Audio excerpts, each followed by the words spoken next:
Sham Sharadava Nalalida Loka Tranaya Karuna Gana Ganatam Sham Sharadava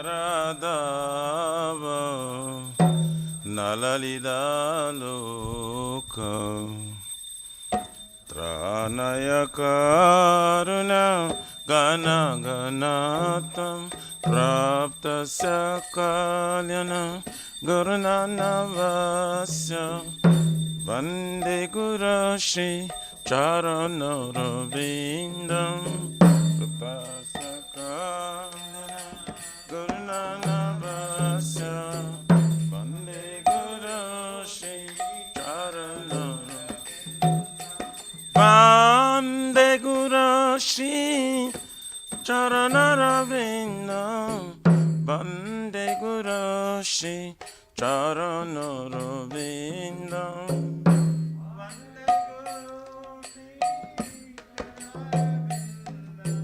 Vande Gurashi Charanarabindam Mahaprabhu Kirtana Nitya Gita Paditra Madhya Manasura Sena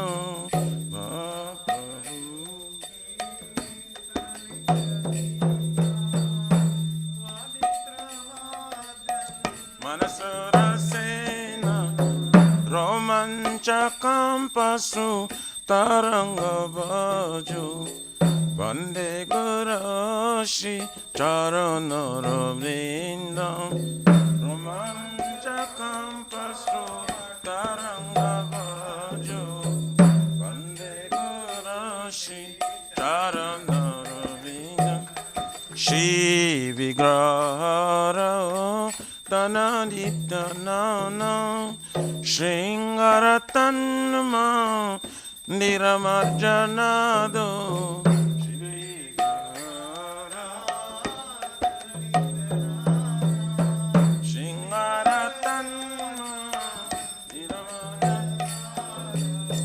Joktasya bhaktamsa neyunjatapi Vande Gurashi Charanarabindam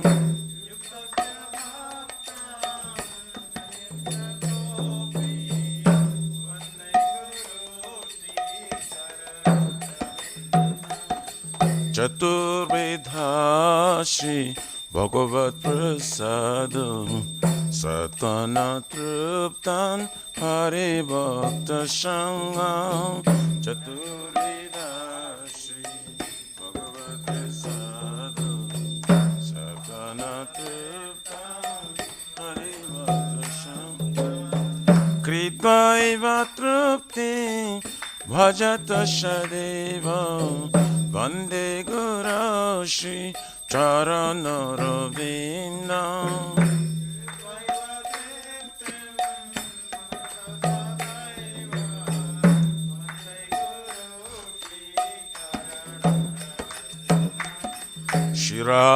Shiradikama Dabayarapara Madhurya Leela Gunarupanamna Shiradikama Para Madhurya Leela Pratikchanasa Dhanalalopasya Vande Gurashi Charanarabindam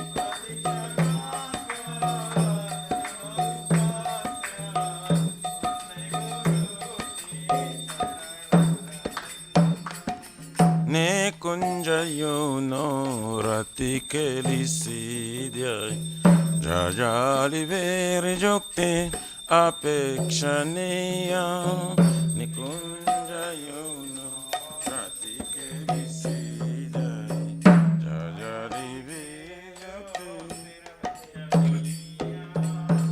Tatratidaksha Ativalavasya Vande Gurashi Charanara Vrindam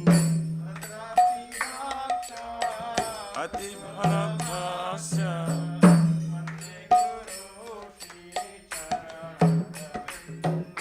Sakshat Haridena Samasta Shastri Ruktastatha Bhavyataiva Sarve Sakshat Haridena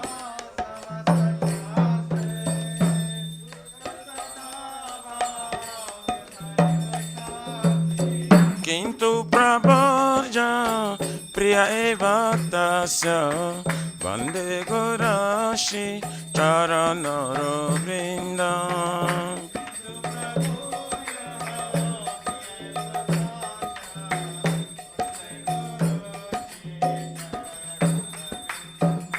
Yasya Prasada Bhagavat Prasada Yasya Prasadam Nagadi Kutapi Yasya Prasadam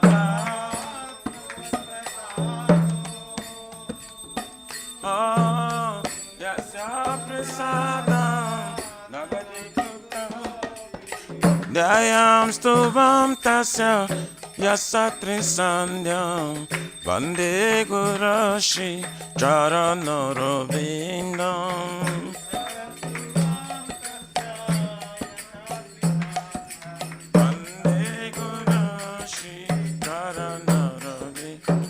Nama Om Vishnu Padaya Krishna Prishtaya Bhutale Srimate Bhakti Vedanta Swami Nitina Mine Nama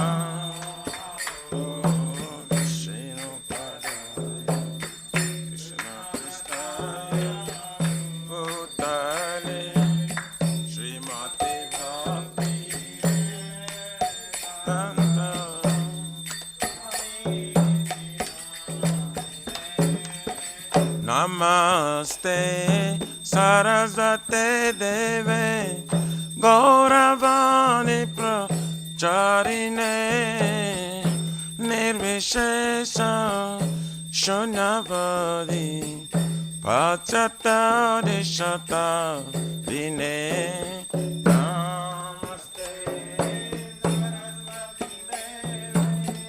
Gauravani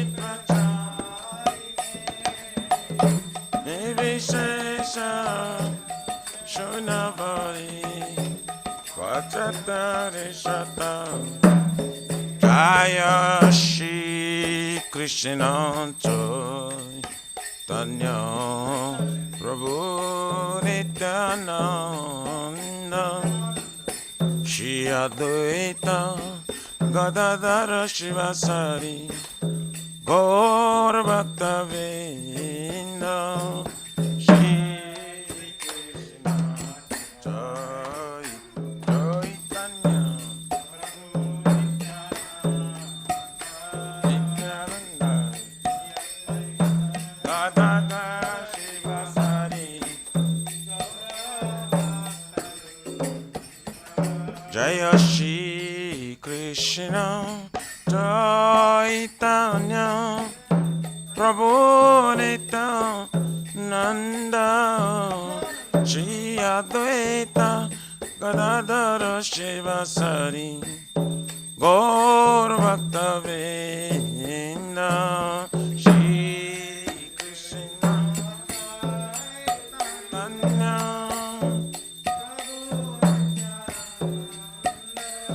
Nityananda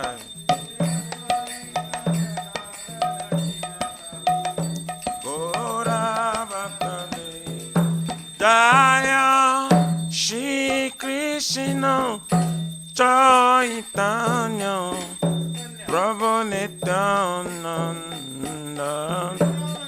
Shri Advaita Gadadhara Shivasari Gaur Bhakta Vrinda, Shri Krishna Chaitanya, Prabhu Nityananda,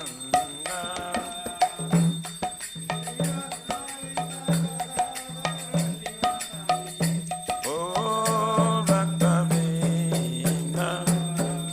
Hare Krishna, Hare Krishna, Krishna Krishna, Hare Hare, Hare Rama, Hare Rama, Rama Rama, Hare Hare, Hare Krishna, Hare Krishna, Krishna Krishna, Hare Hare Rama, Hare Rama, Rama Rama,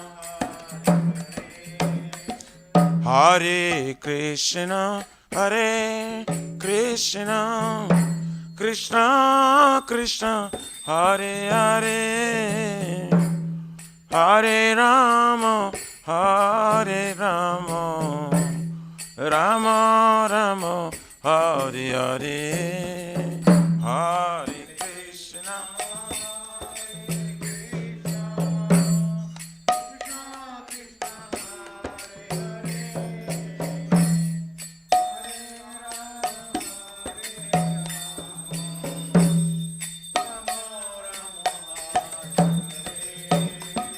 Hare Krishna, Hare Krishna, Krishna Krishna, Hare Hare, Hare Rama, Hare Rama, Rama Rama, Hare Hare.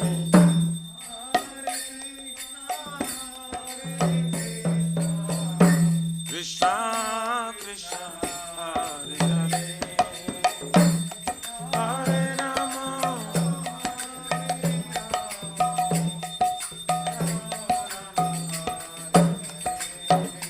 Hare Krishna, Hare Krishna, Krishna Krishna, Hare Hare, Hare Rama, Hare Rama, Rama Rama, Hare Hare, Hare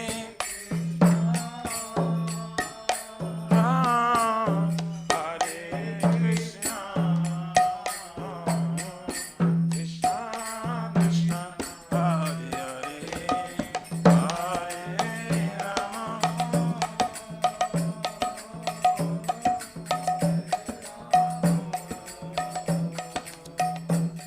Rama Rama, Hare Nama Krishna, Jadavaya Nama, Hare Jadavaya Madhavaya, Keshavaya Namaha,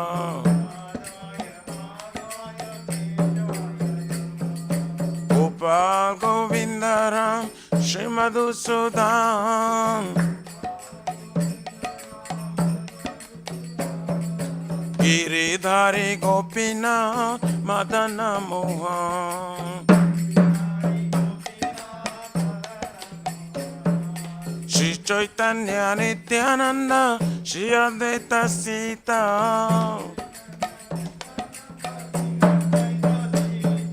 Hari Guru Vaishnava, Bhagavata Gita,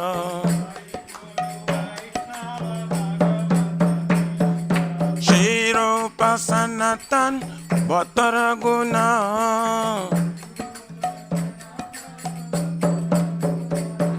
Shri Jiva Gopala Bhatta Dasaraguna,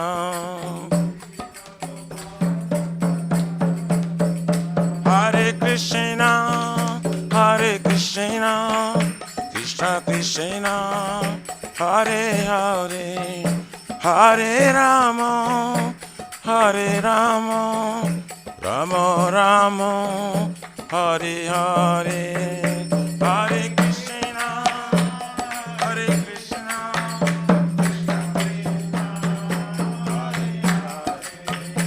Hare Rama,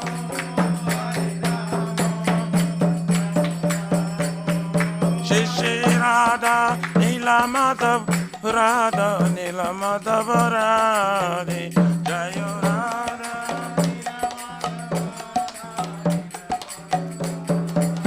Jayo Jagannath, Jayo Baladeva, Jayo Subhadrama, Jayo Sudarshan Chakra.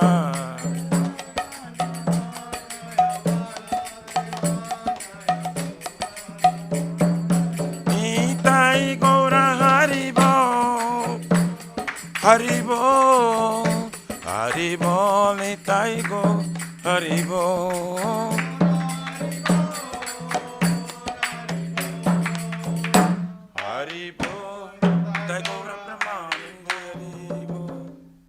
Jai Vishnupada Paramahansa Prabhupada Astuttara Sri Maharaj Divine Grace Abhacharvina Bhakti Vedanta Swami Maharaj Srila Prabhupada Ki Jai ISKCON Pratishta Bhiviti Samstapakachar Vaishnava Siromani Patita Pavana Srila Prabhupada Ji Maharaj Ki Jai Shri Gaurya Guru Varga Patiti Udhari Ki Jai Shri Rupa Sanatana Bhatra Gunata Shri Jiva Gopala Bhatta Dasa Guna Sadguru Swami Prabhu Ki Jai Namacharya Shri Haridas Thakur Ji Ki Jai Nanta Kuru Vaishnava Vrindi Ki Jai Prem Se Kaho Shri Krishna Chaitanya Prabhu Nityananda Shri Advaita Gadadhar Shivasari Gaur Bhakta Vrindi Ki Jai Jai Param Dayal Shri Nityananda Prabhu Ki Jai Jai Premanam Sankirtaneka Janaka Prema Purushottama Shri Sachinandan Shriman Gauranga Shri Chaitanya Mahaprabhu Gaur Hari Mavrana Avatar Ki Jai Golokera Pramadhan Harinam Sankirtan Jai Ki Jai Raj Govardhan Ki Jai Shri Braja Bhum Vrindavan Mathurdham Ki Jai Teloship Shri Radha Nila Madhava Ki Jai Shri Maya Purnavadip Eka Chakradham Ki Jai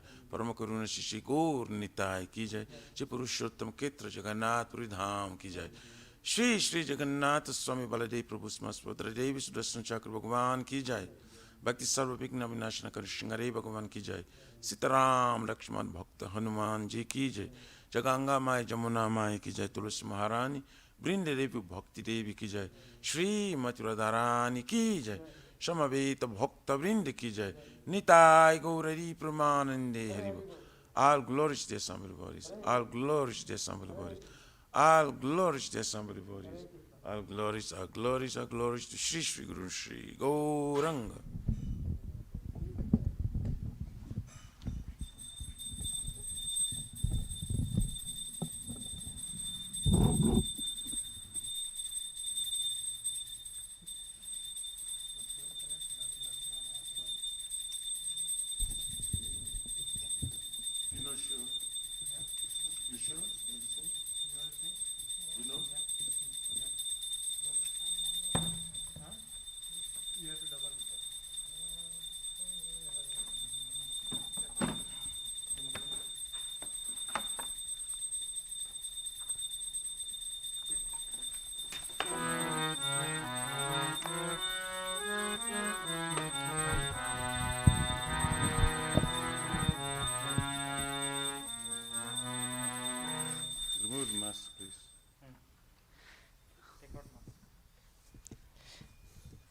Namaste Narasimhaya.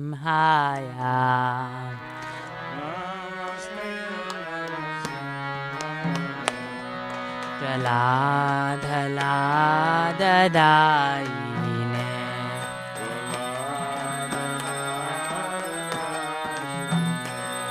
Hiranyakashi Purvakshaha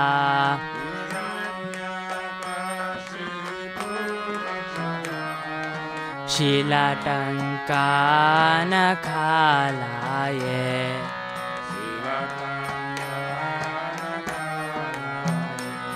Ito Narasimha Parato Narasimha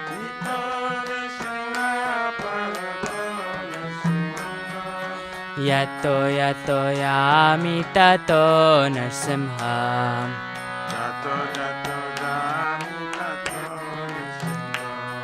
बहिर्नरसिंहो हृदये नरसिंह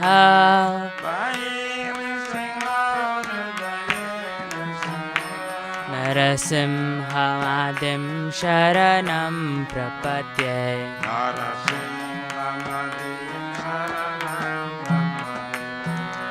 तव करकमलवरेण खमद्भुतशृङ्गां दलिता हिरण्यकशिपूतनुभृङ्गाम् केशवधृता नरहरिरूपा जय जगदीश हरे जय जगदीश हरे जय जगदीश हरे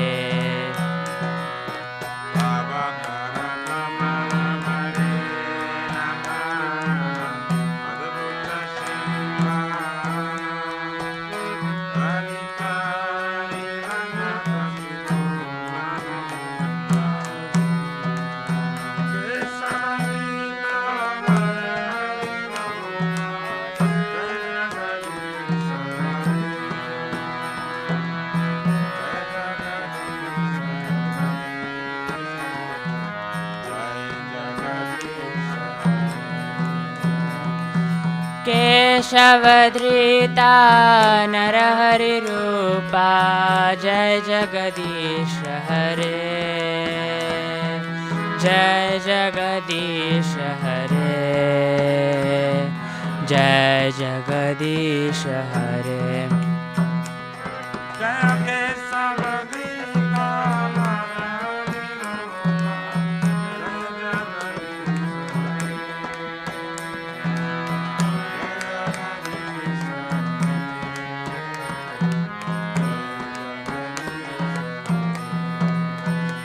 जय नरसिंहदेव जय नरसिंहदेव नरसिंहदेव जय नरसिंहदेव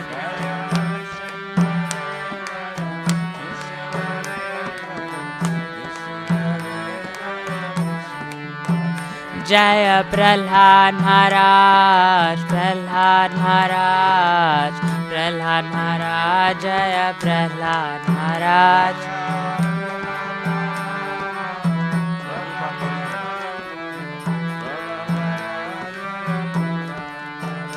जय प्रभुपदा प्रभुपदा प्रभुपदा जय प्रभुपदा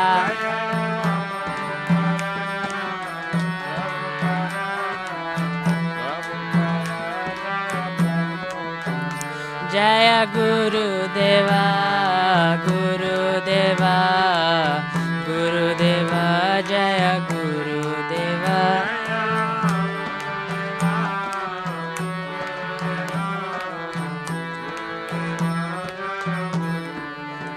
निताय गौर हरि बोल हरि बोल हरि बोल निताय गौर हरि बोल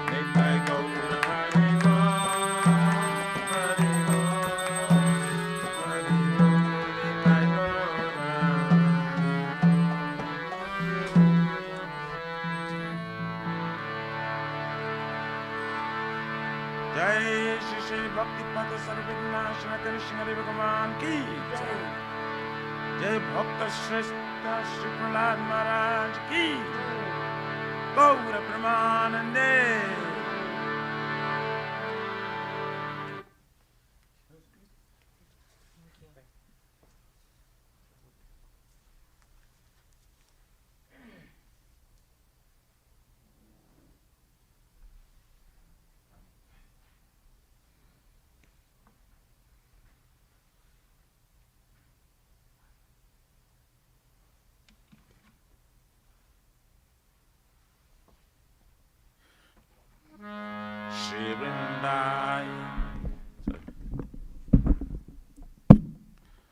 श्री वृंदाई तुलसी देवाय प्रियाय केशव सत्या विष्णु भक्ति प्रादे देवी शतवताय नमो नमः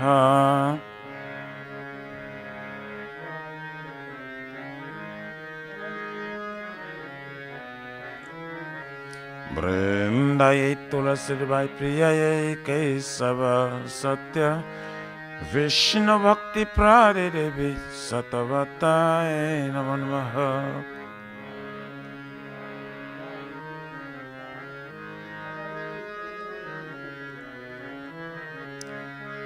Vrindaye tulasi devai priyaye kesava satya Vishnu bhakti pradidevi satavataye namo namaha.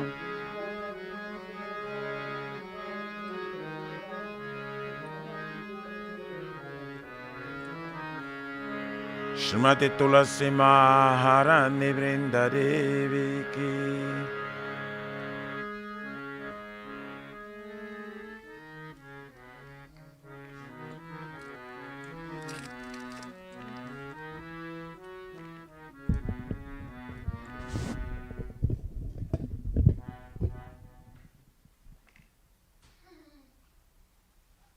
It's over there in the page now. Where'd you turn it? You have to read first, isn't it?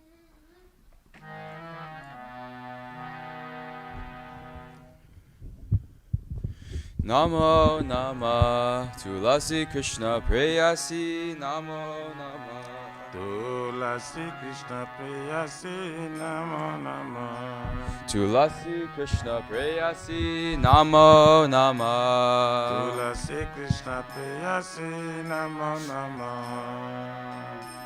Radha Krishna Seva Pavo Eya Vilasi Radha Krishna Seva Pavo Eya Vilasi Radha Krishna Seva Pavo Eya Vilasi Radha Krishna Seva Pavo Eya Vilasi Je tomar sharanaloy Tara vansha purna hoy Tomara Sharanala Taravancha Purna Kripa kori koro tare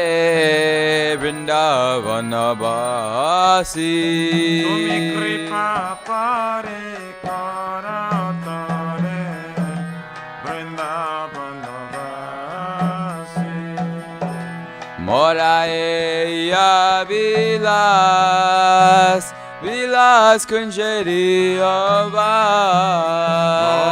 Moraeya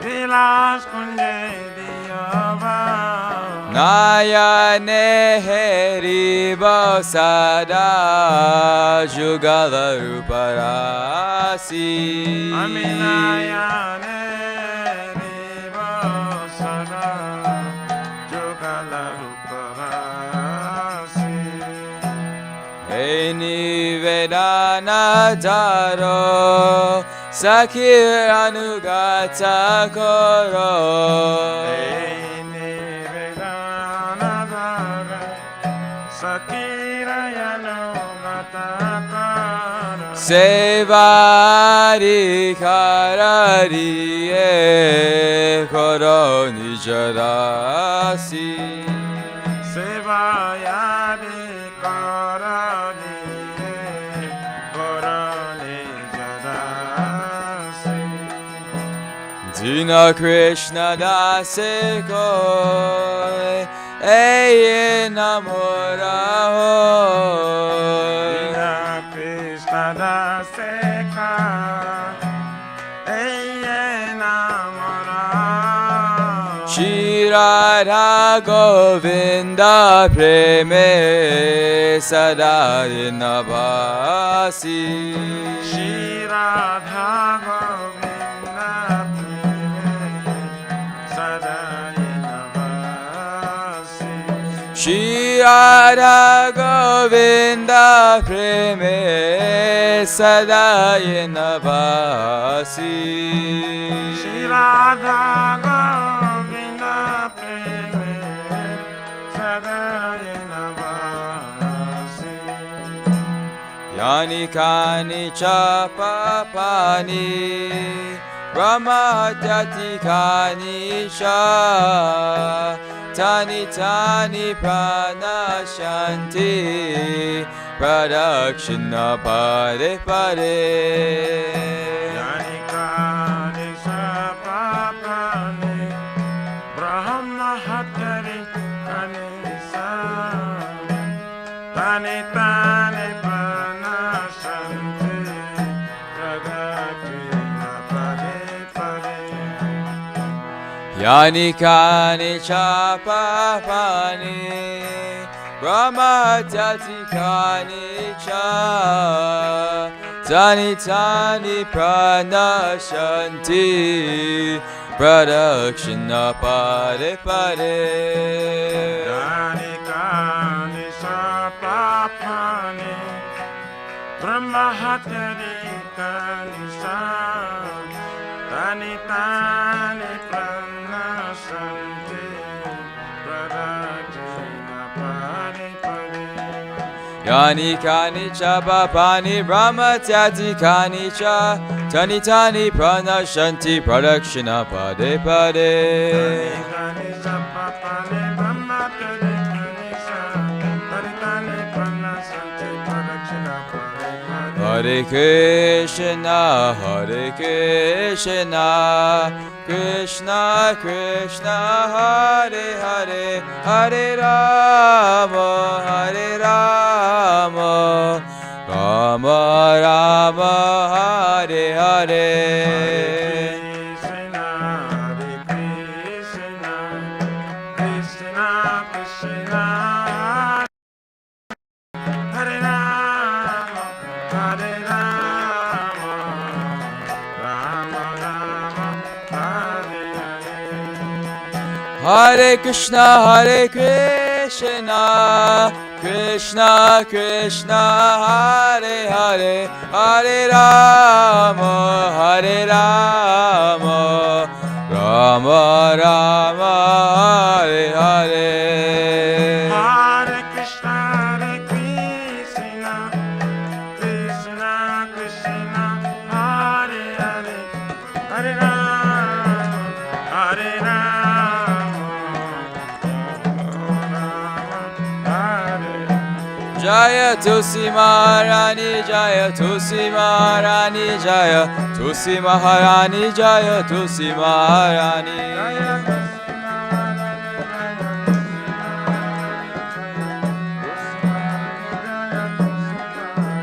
Jaya Vrinda Devi, Jaya Vrinda Devi, Jaya Vrinda Devi, Jaya Vrinda Devi.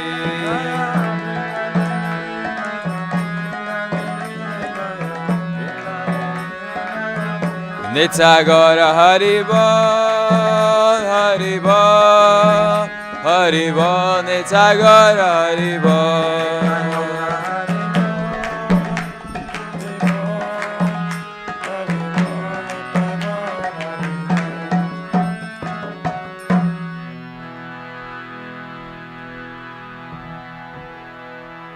Shri Vrindai Tulasi Vai Priya Kesava Satya Vishnu Bhakti Prari Devi Satavataye Namaha.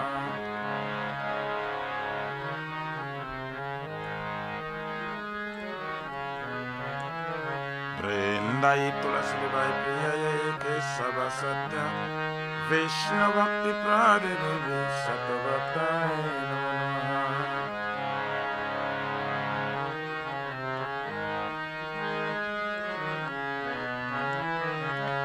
Vrindaya Tulasi Devaya Priya Kesava Satya Vishnu Bhakti Prari Devi Satavataye Namaha.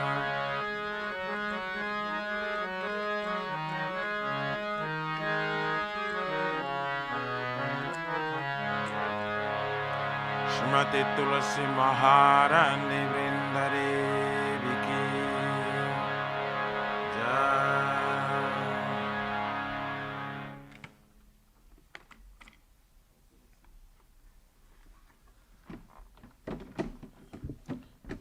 Oh Tulasi, beloved Krishna, I bow before you again and again.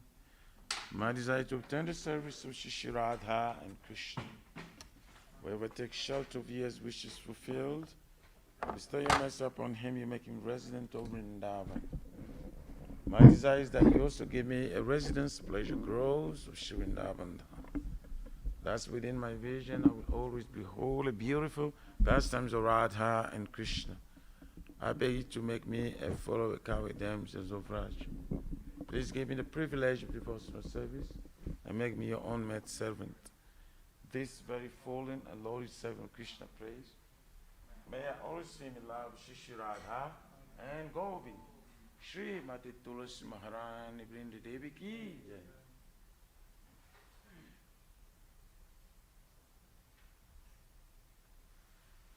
Shri Chaitanya Mahaprabhu Siddhastakam ki jai.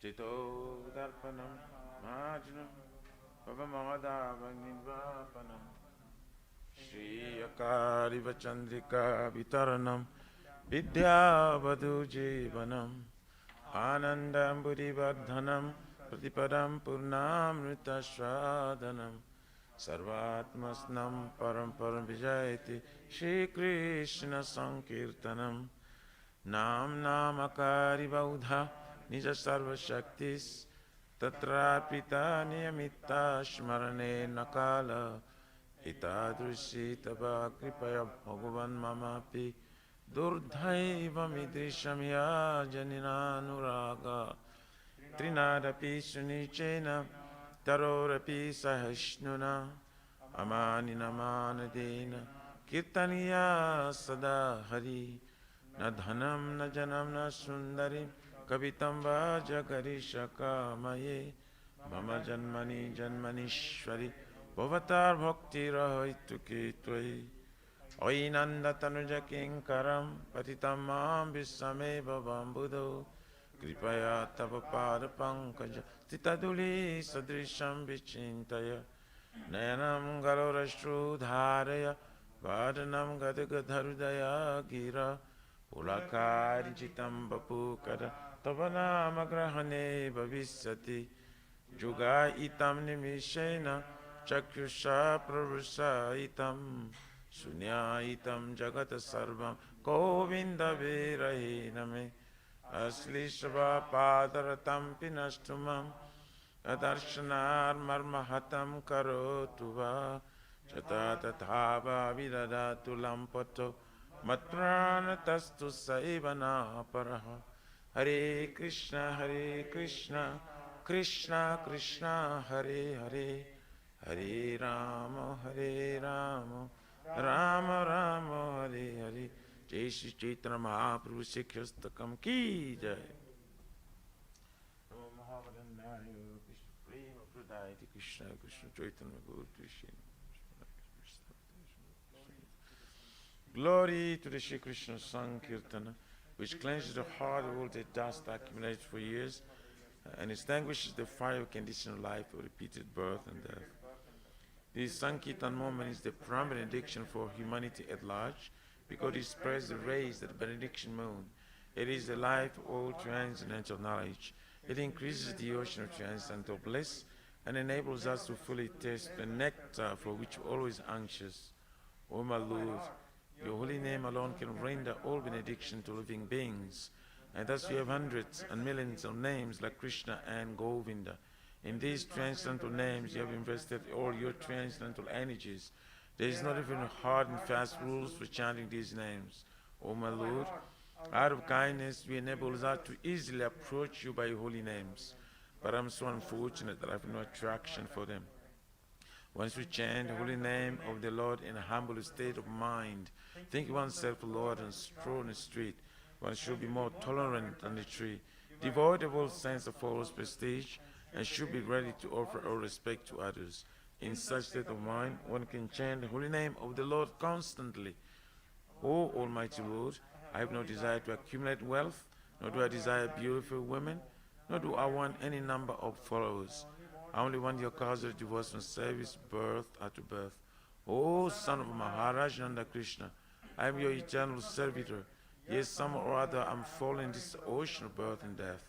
Please pick me up from this ocean of death and place me as one of the atoms at the Lord's feet.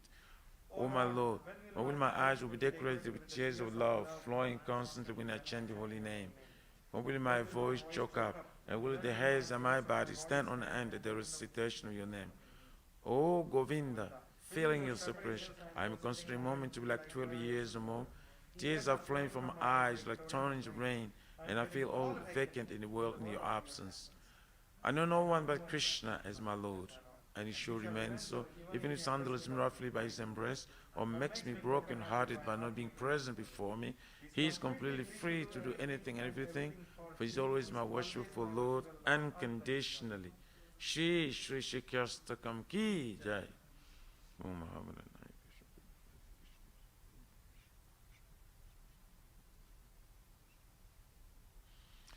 There are 10 offenses in matter of chanting the holy name of the Lord that should be avoided. They are as follows. 1.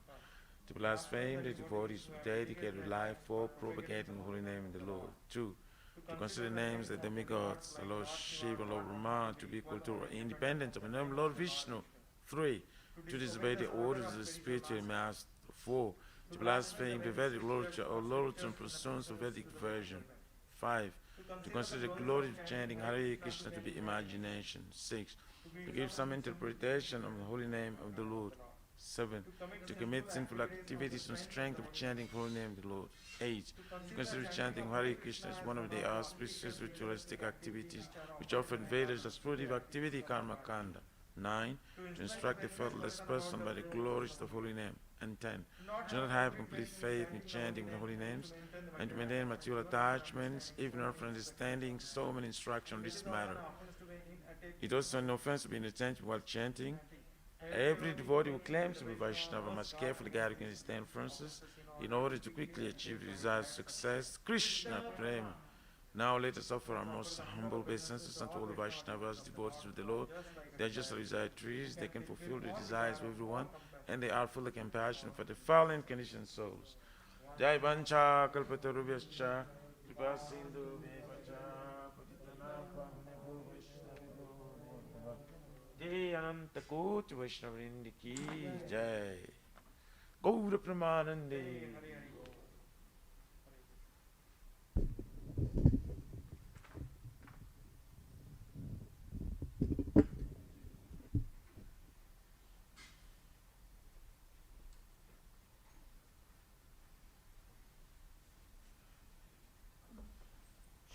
Pranama prayers ki jai.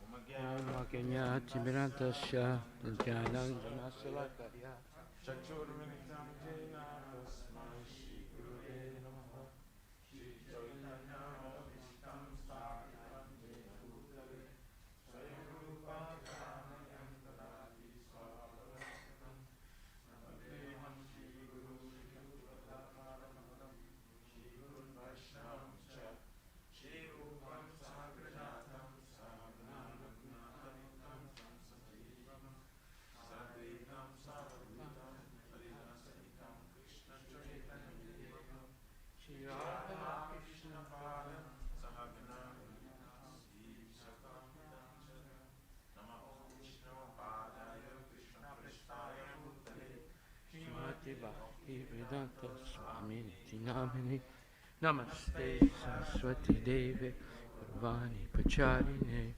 Nirvisesa Sunyavadi Vastatya Visakarine Nama Om Padaya Krishna Prasthaya Bhutale Shrimati Bhakti Siddhanta Saraswati Iti Namini Shivasavani Devi Daitaya Kripabdaye Krishna Sambandha Vijnana Dayane Prabhave Namaha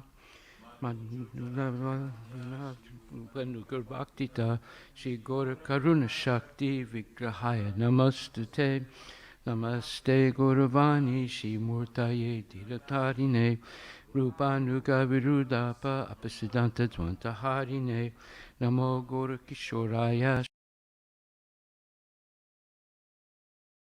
Sambhujayate Namaha Namo Bhakti Vinodaya Sachitananda Namine Gora Shakti Swarupaya Rupanuga Varayate Gora Mirbhava Bhumestvam Nirdesta Sajjana Priya Vaishnava Sarvabhaumasri Jagannathaya Te Namaha Vanchakalpatarabhyascha Kripa Sindhubhyeva Cha Patitanam Pavanebhyo Vaishnavebhyo Namo Namaha Namo Mahavadanyaya Krishna Premapadayate Krishna Krishna Chaitanya Namne Guru Chuse Namaha Panchatattvatmakam Krishnam Bhaktarupa Swarupakam Bhaktavataram Bhaktakyam Namami Bhaktasaktikam Hey Krishna Karuna Sindhu Dinabandhu Jagatpate Gopisha Gopika Kanta Radha Kanta Namostute Jayatam Surator Pangur Mamamanda Mater Gati Matsarvaswapadam Bojo Radha Madanamol Hono Divyad Vindaranya Kalpadrumadaha Shrimad Ratnagara Simhasanastito Shrimad Radha Shila Govinda Devo Prastali Bihi Sevyamano Smarami Shriman Rasarasarambi Vamsivata Tatastita Karsan Venuswaner Gopir Gopinatakstriyestuna Tamchana Gorangi Radhe Vrindavaneshwari Vishabhanustute Devi Pranamami Hari Priye Jai Shri Krishna Chaitanya Prabhu Nityananda Shri Advaita Gadadhar Shivasadi Gaur Bhaktavindam Hare Krishna Krishna Krishna Hare Hare Hare Rama Rama Rama Hare Hare Shri Panchatattva Mahamantra Ki Jai Jai Shri Krishna Chaitanya Prabhu Nityananda Shri Advaita Gadadhar Shivasadi Gaur Bhaktavindam. Purport by His Divine Grace, A.C. Bhaktivedanta Swami Srila Prabhupada. Sri Chaitanya Mahaprabhu is always accompanied by his plenary expansion, Sri Nityananda Prabhu, his incarnation, Sri Advaita Prabhu, his internal potency, Sri Gadadhara Prabhu, and his marginal potency, Srivas Prabhu. He is in the midst of them as the Supreme Personality of Godhead. One should know that Sri Chaitanya Mahaprabhu is always accompanied by these other tattvas. Therefore, our obeisances to Sri Chaitanya Mahaprabhu are complete when we say Sri Krishna Chaitanya Prabhu Nityananda, Sri Advaita Gadadhar, Srivasadi Gaura Bhaktavrinda. As preachers of the Krishna consciousness movement, we first offer our obeisances to Sri Chaitanya Mahaprabhu by chanting this Panchatattva mantra. Then we say, Hare Krishna, Krishna Krishna, Hare Hare, Hare Rama, Rama Rama, Hare Hare. There are 10 offenses in the chanting of the Hare Krishna Mahamantra, but these are not considered in the chanting of the Panchatattva mantra, namely Sri Krishna Chaitanya Prabhu Nityananda, Sri Advaita Gadadhara, Srivasadi Gaura Bhaktavrinda. Sri Chaitanya Mahaprabhu is known as Mahavadanyavattara, the most magnanimous incarnation, for he does not consider the offenses of the fallen souls, thus to derive the full benefit of the chanting of the Mahamantra, Hare Krishna, Krishna Krishna, Hare Hare, Hare Rama, Rama Rama, Hare Hare. We must first take shelter of Sri Chaitanya Mahaprabhu, learn the Panchatattva mantra, and then chant the Hare Krishna Mahamantra. That will be very effective. Hare Krishna Mahamantra Ki Jai. Hare Krishna, Krishna Krishna, Hare Hare, Hare Rama, Rama Rama, Hare Hare. Purport by His Divine Grace, A.C. Bhaktivedanta Swami Srila Prabhupada. The transcendental vibration established by the chanting of Hare Krishna, Krishna Krishna, Hare Hare, Hare Rama, Rama Rama, Hare Hare, is the sublime method of reviving our Krishna consciousness. All living spiritual souls, as living spiritual souls, we are all originally Krishna conscious entities, but due to our association with matter, from time immemorial, our consciousness is now polluted by the material atmosphere. The material atmosphere in which we are now living is called Maya, or illusion. Maya means that which is not. And what is this illusion? The illusion is that we are all trying to be lords of the material nature, while actually we are under the grip of her stringent laws. When a servant artificially tries to imitate the all-powerful master, this is called illusion. In this polluted concept of life, we are all trying to exploit the resources of material nature, but actually, we are becoming more and more entangled in her complexities. Therefore, although we are engaged in a hard struggle to conquer nature, we are ever more dependent on her. This illusory struggle against material nature can be stopped at once by revival of our Krishna consciousness. Krishna consciousness is not an artificial imposition on the mind. This consciousness is the original energy of the living entity. When we hear the transcendental vibration, this consciousness is revived, and this process is recommended for this age by authorities. By practical experience also, one can perceive that by chanting this Mahamantra, or the great chanting for deliverance, one can at once feel a transcendental ecstasy coming through from the spiritual stratum. And when one is factually on the plane of spiritual understanding, surpassing the stages of senses, mind, and intelligence, one is situated on the transcendental plane. This chanting of Hare Krishna, Krishna Krishna, Hare Hare, Hare Rama, Rama Rama, Hare Hare, is directly enacted from the spiritual platform, and thus this sound vibration surpasses all lower strata of consciousness, namely sensual, mental, and intellectual.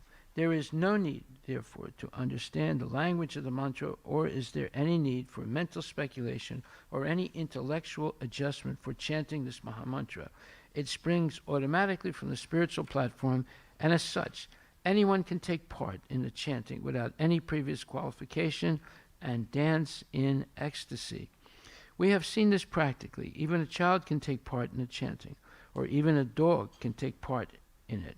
Of course, for one who's too entangled in material life, it takes a little more time to come to the standard point. But even such a materially engrossed man is raised to the spiritual platform very quickly.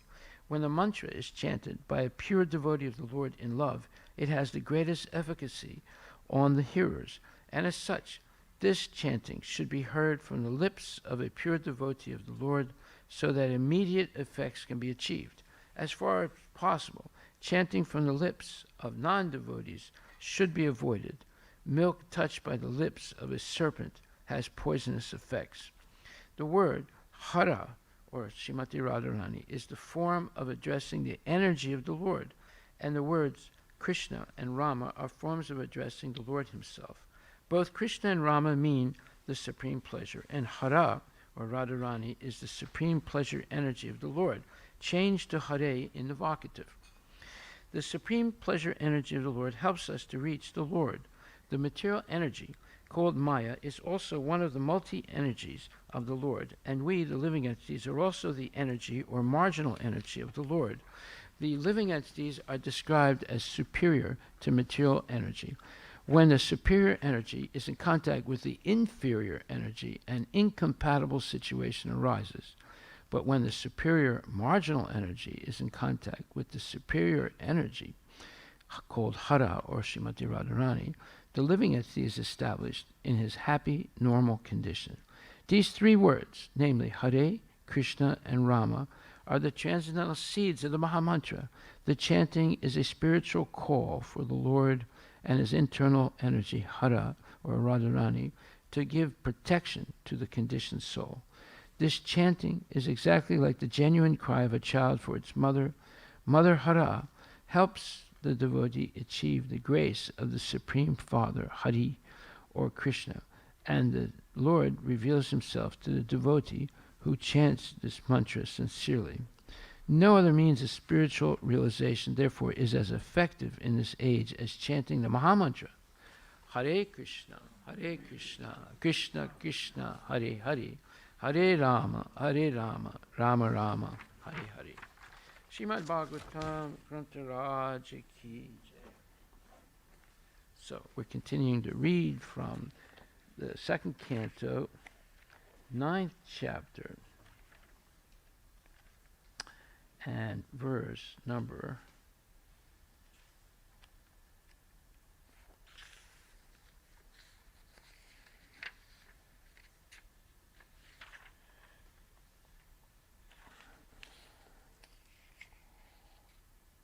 12. 23. Huh? 22? Oh, 33, I'm sorry. Yeah. 23, right, that's what I said. That's what I said the first time. Pratyadistam maya tatra Traikarma mihohite Tapo me hirdayam shakshad Atmaham tapaso naga.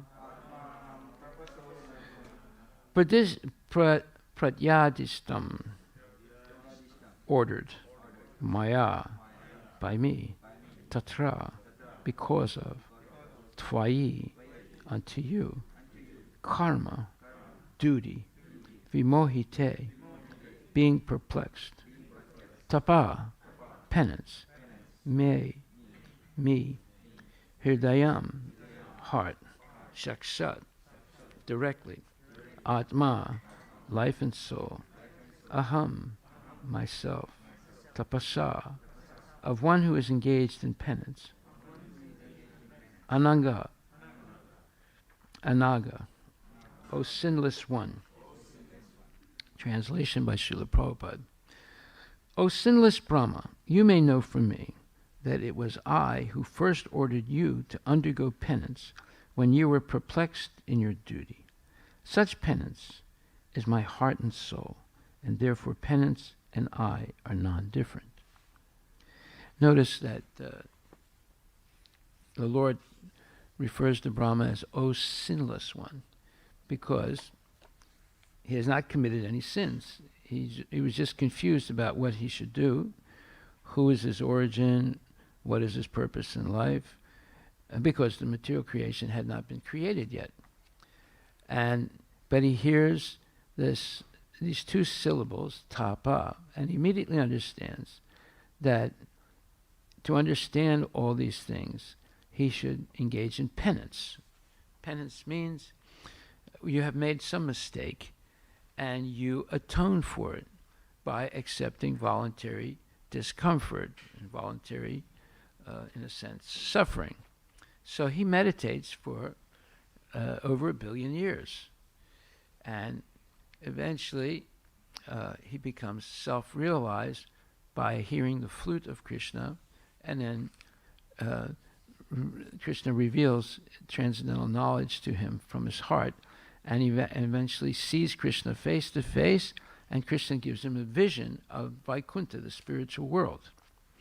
So just like when a baby is born, well, for sometimes the baby is sinless. It hasn't yet been given a cell phone. It hasn't yet been given the internet. It hasn't yet been given a copy of Harry Potter. He hasn't yet gone to school and get their brain damaged by nonsense philosophies and in speculations. So, and they're not attracted. They haven't watched television yet. So they haven't engaged in any sinful activity yet. But it's coming. It's going to be an avalanche as soon as they get a little bit older. And many parents give their very young children their cell phone to play with, and they'll play with it. They don't know how to use it yet, but they'll keep trying, and eventually they'll figure it out. So, and then they're exposed to every scumbag in the world by using that cell phone, and every type of philosophy and nonsense thing. So, therefore, no one can be blamed but the parents. No one else can be blamed but the parents if the kid's brain is damaged by all this nonsense. So here it says, O sinless Brahma, you may know from me that it was I who first ordered you to undergo penance when you were perplexed in your duty. Such penance is my heart and soul, and therefore penance and I are non-different. In the purport, Srila Prabhupada says, the penance by which one can see the personality of Godhead face to face is to be understood as devotional service to the Lord, and nothing else, because only by discharging devotional service and transcendental love can one approach the Lord. So Brahman after his penance, he's able to see Krishna face to face. Such penance is the internal potency of the Lord and is non-different from him. So in other words, this penance, this acceptance of voluntary, let's say, discomfort to make spiritual advancement is non-different than devotional service or acting in such a way as to please the Lord. And the Lord is pleased by the penance of Brahma. Such acts of internal potency are exhibited by non-attachment for material enjoyment. The living entities are encaged in the conditions of material bondage because of their propensity for overlordship of nature, but by engagement in the devotional service of the Lord, one becomes detached from this enjoying spirit. In other words, when it says enjoying spirit, the perverted enjoying spirit, not the real enjoying spirit, the ecstasy of chanting and dancing and taking prasadam and hearing Bhagavad Gita and Srimad Bhagavatam, and then sharing all that knowledge with others and helping them also overcome the perverted enjoyment in so-called enjoyment in the material world, which is actually suffering. It's not actually real enjoyment. It's simply temporary relief from suffering. Just like if someone takes a benzodiazepine, like Prozac and other sophisticated, very addictive drugs, because they have a lot of tension or panic attacks or whatever, they get temporary relief from the mental agony they're going through. But that doesn't solve any problem. And in fact, if anything, it makes it worse, because now they're dependent on this drug. And if they can't get the drug, they go crazy. I had a friend of mine who was dependent on the benzodiazepines, and for some reason or other, he lost his prescription. And when he'd go to the drugstore and said, "I lost the prescription," they wouldn't give it to him. And he went crazy, almost committed suicide. You know, I had to sort of almost tie him until I could get his drug for him so he could calm down. And then little by little, I helped him get weaned off of the drug. But it's very difficult to get off of OxyContin and Prozac and these drugs that are given very easily to kids and to adults, especially in India. Did you know that? Yeah, India is the easiest place to get these very dangerous drugs. And now the United States is beginning to regulate them much more, because they've seen the negative effects. So many kids or so many people have committed suicide and engaged in all kinds of crazy behavior because they couldn't get the drug. And also, when we go to the Black Coffee Company parking lot and distribute free prasadam with our food truck, right down the street from that Black Coffee Company is a drug distribution, a legal government drug distribution, and where drug addicts who are addicted to heroin and other severe drugs get another drug to help them calm down and stay off those more addictive drugs. I mean, the drug that they get is also addictive, but it's a little less, let's say, damaging than the other addictive drugs. So the government is giving out free these drugs, and sometimes these people lose their prescription or lose the proof that they should get the drug, and they won't get it, and they go crazy. And I've seen it because we go there at least once a month now. We used to go twice a month. And when you see the condition of these people, it is harrowing. It's horrible to see in what condition they are. You know, they're emaciated, they're strung out emotionally, and they're completely dependent on this drug. So it's a very sad situation. Okay, so it says, therefore the penance of devotional service includes knowledge And by engagement in the devotional service of the Lord, one becomes detached from this enjoying spirit. The devotees automatically become detached from worldly enjoyment, and this detachment is the result of perfect knowledge. It's not that they don't have any devotees don't have any happiness or enjoyment. They give up the perverted form of happiness and enjoyment, and they accept the transcendental form of happiness and enjoyment. And in the Vedic literature, it says, Anandamaya Bhyasat, the natural state of the living being as an eternal soul is to be happy. Anandamaya Bhyasat, that's the natural condition of the liberated soul, is always, he or she is always happy and full of transcendental bliss. Because they've given up the perverted type of enjoyment, or so-called happiness. So one cannot enjoy material illusory prosperity if he or she desires to one cannot enjoy material illusory prosperity if he or she desires to return back home to Godhead. One who has no information of the transcendental bliss in the association of the Lord foolishly desires to enjoy this temporary material happiness. So this is a big statement. Most people will say, what? I'm not going to enjoy material illusory prosperity. First of all, who said it's illusory? You're saying it's illusory. I'm not saying it's illusory. I want that prosperity. But no, it is illusory because you're talking about having money, having houses, cars, and all these things. But you're going to lose all these things over time, either quickly or slowly. And both ways will be devastating for the person. You lose it at the moment of death, or you can lose it because of foolish behavior.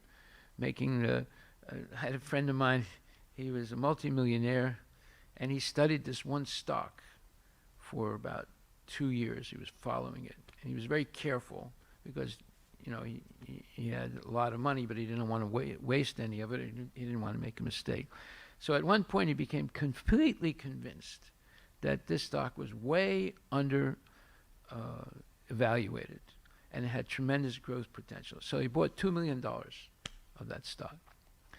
And the next day, when he's watching Jim Cramer, a big nonsense so-called pundit, he's actually a nundit. And what did Cramer say? What did he recommend?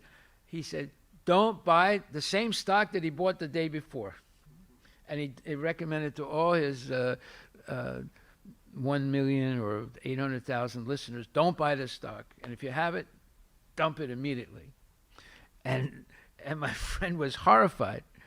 And before he could dump it, he lost $1.5 million. He couldn't get to the telephone to his broker in time to sell it. So here's a man who studied it for 2 years, followed it very carefully, and became absolutely convinced it was way undervalued. So he made a gross mistake, right? And by the way, he hates Jim Cramer. So we see how we can be the smartest person in the world and have a huge amount of money, but still we're going to make mistakes, and we're going to lose a lot of money. Like in one day, Jeff Bezos lost, I think, $50 million because there was some stock fluctuation, prices fluctuating. So this is going on all the time. It goes up and down. Like, for example, I had an uncle who was invested in the stock market. I could tell what the stock market did on any particular day by seeing his mood. If his mood was, oh, how are you, my dear son? Okay, come here, I'm going to give you some ice cream. And if I would go there and said, don't bother me right now, I'm very busy now, don't bother me, that means the stock market went down. And the other day when he's offering me ice cream, that means the stock market went up. Now, what kind of life is that? Up, down, up, down, up, down every day, right? The stock market is another type of illusion that captivates the mind of people, and they can only think of this up, down thing all the time. So this whole thing is illusory. It doesn't really give happiness, it gives anxiety to people. So one cannot enjoy material, illusory prosperity if he desires to return home back to Godhead. So if you develop Krishna consciousness, you're not going to be up, down, up, down, up, down every day. One time one of my brothers, would always go to a casino. He was in the casino, and this lady came up to him and said, "Are you up or down?" Well, that means like, did you win in the crap game, or did you lose in the crap game, or did you win on the what do you call that? The huh? Right, you know about that, right? You said it. Okay. The slot machine, right? So basically, she was asking, "Are you up or down?" But it had another connotation to it. But I won't mention what that is. So this is crazy. This is what life is for people, for the mass of people. They're up, down, every day. You see? And that's not a way to live life. So if one becomes Krishna conscious, then he cannot enjoy material illusory prosperity if he desires to return home back to Godhead. Their goal in life is different. Their goal is no longer up, down. The goal is go back to Godhead in this lifetime. See? One who has no information of the transcendental bliss and the association of the Lord foolishly desires to enjoy this temporary material happiness. So it's another foolishness to try and enjoy temporary material happiness. In the Chaitanya Charitamrita it is said that if someone sincerely wants to see the Lord and at the same time wants to enjoy this material world, he is considered to be a fool only. One who wants to remain here in the material world for material enjoyment has no business entering into the eternal kingdom of God. The Lord favors such a foolish devotee by snatching all that he may possess in the material world. So there's a difference now between the devotee who is seeking foolishly material happiness and a non-devotee who is dedicated completely to foolish material happiness. For the devotee, to help the devotee, the Lord will take away his prosperity or her prosperity, so that they become devastated, but they have a chance to realize that this is actually the mercy of the Lord. Now, this happened to Prabhupada. Prabhupada himself was a businessman. He had a family, he had 5 kids. He had one wife, and he had to get his daughters married, and he had to get his sons married, and all these things. And he maintained them for many, many years.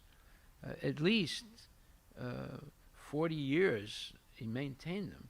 And then even after he took sannyas, he continued to maintain them. Before he left his body, he left them a certain amount of money, at least to his wife, because his kids were grown by then. So we see that the entanglement of family life is a great responsibility, and no one is being forced to have a family, but as soon as they have a family, they have a serious type of responsibility. And by the way, if someone walks away from it, they will suffer the rest of their life. If they abandon their kids and their wife, or the wife abandons husband and kids, it's a very sinful thing, and they will suffer for it in this life and the next life. But if one takes that responsibility seriously and endeavors to not only maintain the family but also to help the family become Krishna conscious, then that is a noble thing, and that is Krishna consciousness. Krishna consciousness is executing your mundane and spiritual duties correctly and in a very responsible way. So we have duties. These are called lower swadharma and higher swadharma. Swadharma is your occupational duty in life. There's a lower swadharma, which is maintaining family, relatives, all these things, paying your taxes, paying off your bills and your debts and so forth, and as well as trying to chant Hare Krishna and maintain spiritual life. And then the higher swadharma is when you give up because you're free of all those mundane responsibilities, and now your only responsibility is to please Krishna. So that's the higher swadharma. That's explained in Bhagavad Gita. Okay.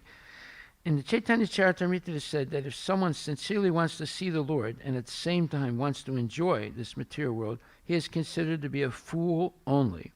One who wants to remain here in the material world for material enjoyment has no business entering into the eternal kingdom of God. The Lord favors such a foolish devotee by snatching all that he may possess in the material world. If such a foolish devotee of the Lord tries to recoup his position, then the merciful Lord again snatches away all that he may have possessed. By such repeated failures in material prosperity, he, the foolish devotee, he becomes very unpopular with his family members and friends. In the material world, the family members and friends honor persons who are very successful in accumulating wealth by any means. The foolish devotee of the Lord is thus put into forcible penance by the grace of the Lord, and at the end, the devotee becomes perfectly happy, being engaged in the service of the Lord. Therefore, penance in devotional service of the Lord, either by voluntary submission or by being forced by the Lord, is necessary for attaining perfection, and thus such penance is the internal potency of the Lord. This is a big statement, very, very big statement, and unless we understand this, we will basically go into the jaws of the shark, or go into the flames of the fire. Even though we chant Hare Krishna and maybe occasionally come to class, but not really take it seriously, we will be a failure. And to help us, Krishna will take everything away from us. And if you build it up again, he'll take it away again. So that you finally realize, listen, I have no possibility of being happy in the material world. So there are three ways of understanding. One is, by hearing, you understand. That's called first class. Two is, by hearing, but you have to see it, and then you understand. That's second class. And three is, you hear it, you see it, but you have to do it to understand. And then there's fourth class. You hear it, you see it, you do it, and you continue doing it. That is fourth, fifth, sixth, to the infinity nonsense, right? So we have many times heard, saw, done, and did again and over again in many births and deaths. And it says, Bahanam janmanam ante gyanavam prapadyante vasudeva savamiti samahatma sudurlabha. After many, many births and deaths, one may eventually come to the realization that Vasudeva Sarvamiti, Krishna, you are everything for me. Samahatma Sudurlabha. Such a Mahatma is very rare. In other words, it's very rare that people become Krishna conscious fully. Why? Because they can't free themselves from the perverted type of enjoyment and completely bask in the transcendental enjoyment of serving the Lord with love and devotion. So then it says, therefore, penance and devotional service to the Lord, either by voluntary submission or by being forced by the Lord, is necessary for attaining perfection, and thus such penance is the internal potency of the Lord. One cannot, however, be engaged in the penance of devotional service without being completely free from all sins. Yetamam papadyan. So, yesam twantagatam papam, jananam punyakirnam. Jananam punyakirnam. This is a verse in Bhagavad Gita, 7th chapter, which says, only one who is completely free from all sinful reactions from previous births and deaths in this life. Yesam twantagatam papam, jananam punya karmanam, te dvanda mohanir mukta, bhajanti mam dhritarataha. And persons who have acted piously in previous lives and in this life, and whose sinful actions are completely eradicated, are freed from the dualities of delusion, and they engage themselves in my service with determination. 7th chapter, 28th verse. So that's what's saying here. As stated in Bhagavad Gita, only a person who is completely free from all reactions of sins can engage himself or herself in the worship of the Lord. Brahmaji was sinless, and therefore he faithfully discharged the advice of the Lord, tapa, tapa, and the Lord, being satisfied with him, awarded him the desired result. Therefore, only love and penance combined can please the Lord, and thus one is able to attain his complete mercy. He directs the sinless and the sinless. He directs the sinless and the sinless devotee attains the highest perfection of life. So this is what we should want for ourselves and for our children, especially our children. Why should they be introduced to nonsense and sinful activities and sinful desires? If they remain sinless, then they become perfect very early in their life, like Narada Muni, like Prahlad Maharaj, like Dhruva Maharaj, and so many other children who attained perfection very early in their life and did tremendous good for humanity and also for themselves. So this is the whole point. Sins are the things that are keeping us in this world. And what are those sins? There's 4 pillars of sins: intoxication, meat or flesh eating, and gambling and speculation and illicit sex. These are the 4 big pillars of sinful activity.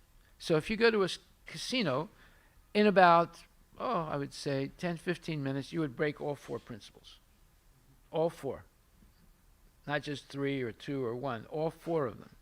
Very easy to do that in a casino or a bar, or these places, or through some rave festival. Or you go to, like, they had that big festival in the 1960s. What's the name of it? Yeah. Anyway, I forget the name. I always forget bad things. I'm sorry. So, anyway, yeah, and these type of festivals where there's drinking and drugs and sex and everything. So, these are the pastimes of very low-class people. Why should our children be exposed to it? You see, they can know about it, just like they can know that a snake is very dangerous and you shouldn't touch it, right? So, and that's what you learn when you read Bhagavad Gita and Srimad Bhagavatam. You learn about everything that's good, and you learn about everything that's bad so you can avoid it. Both things are explained. So therefore, it says that one should develop knowledge and ignorance simultaneously. You should get knowledge of what to do and knowledge of what not to do. This is a verse of the Ishopanishad where it says that one should learn simultaneously what you should do and what you shouldn't do. If you only learn what you should do, then by ignorance, you can engage in what you should not do, right? So both have to be explained to children. Okay, so he directs the sinless, and the sinless devotee attains the highest perfection of life. That should be the motto for all parents, to help their children and themselves be sinless in this lifetime. Okay, so now this is about Brahma, right? So we're going to hear more about Brahma directly from the Chaitanya Charitamrita. And it says, Chaitanya Charitamrita, first chapter of the Adi Leela, verse number 50. The Supreme Personality of Godhead, Swayam Bhagavan, taught Brahma and made him self-realized.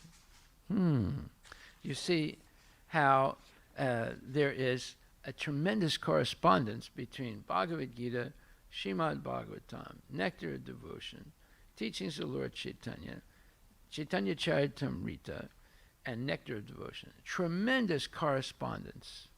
And Prabhupada never deviates from the tattva of the Shastras. Never deviates. He doesn't say one thing and then contradicts it later on. No. He's completely correspondent. So it says, the English maxim that God helps those who help themselves is also applicable in the transcendental realm. There are many instances in the revealed scriptures of the personality of Godhead's acting as a spiritual master from within. The personality of Godhead was the spiritual master who instructed Brahma, the original living being in the cosmic creation. When Brahma was first created, he could not apply his creative energy to arrange the cosmic situation. At first, there was only sound, vibrating the word tapa, which indicates the acceptance of hardships for spiritual realization. Refraining from sensual enjoyment one should voluntarily accept all sorts of difficulties for spiritual realization. This is called tapasya. An enjoyer of the senses can never realize God, godliness, or the science of theistic knowledge.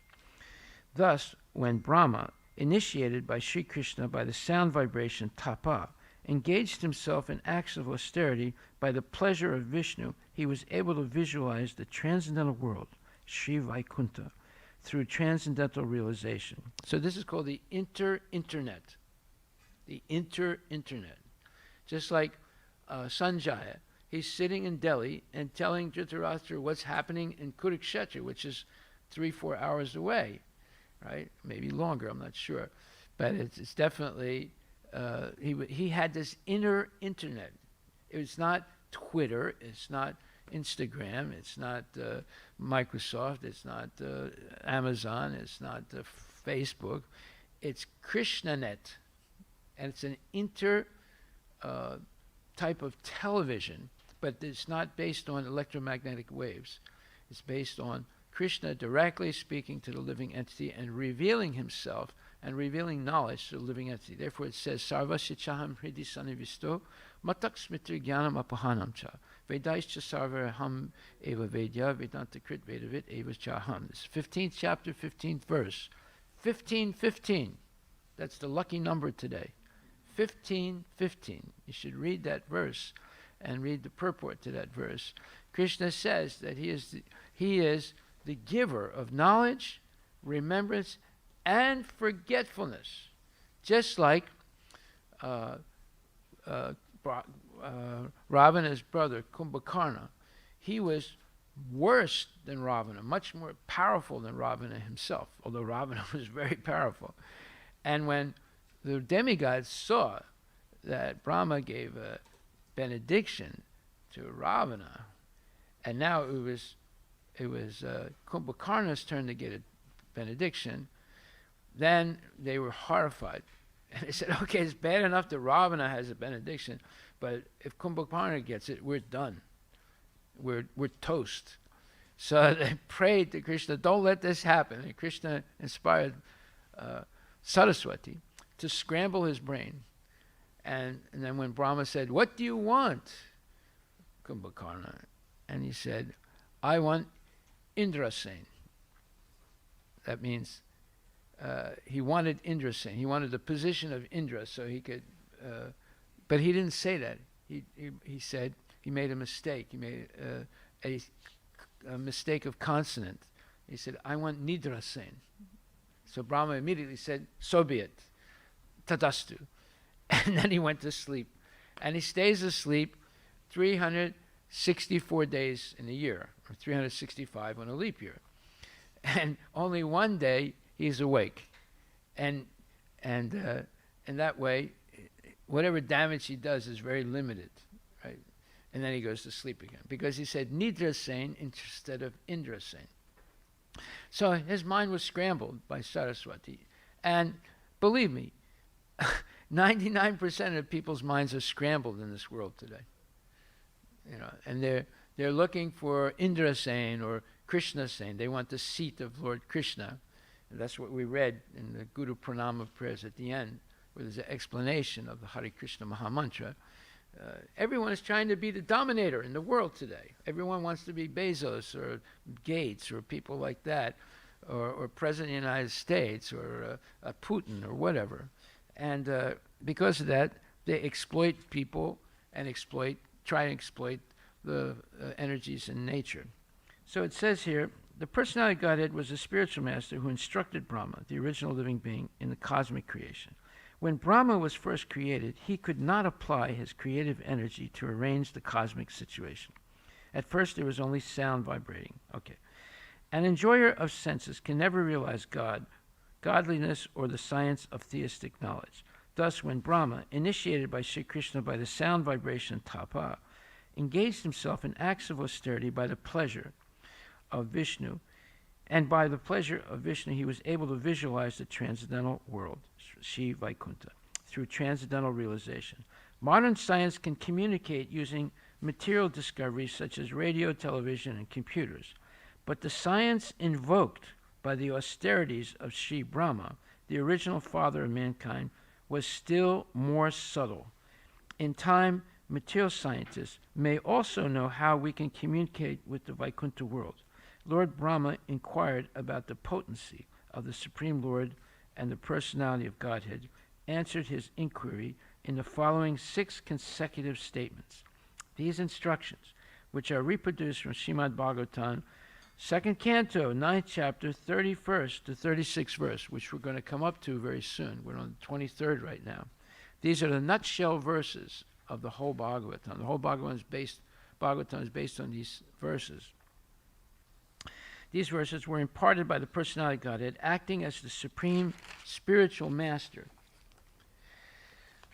Okay, so then the next supreme spiritual master.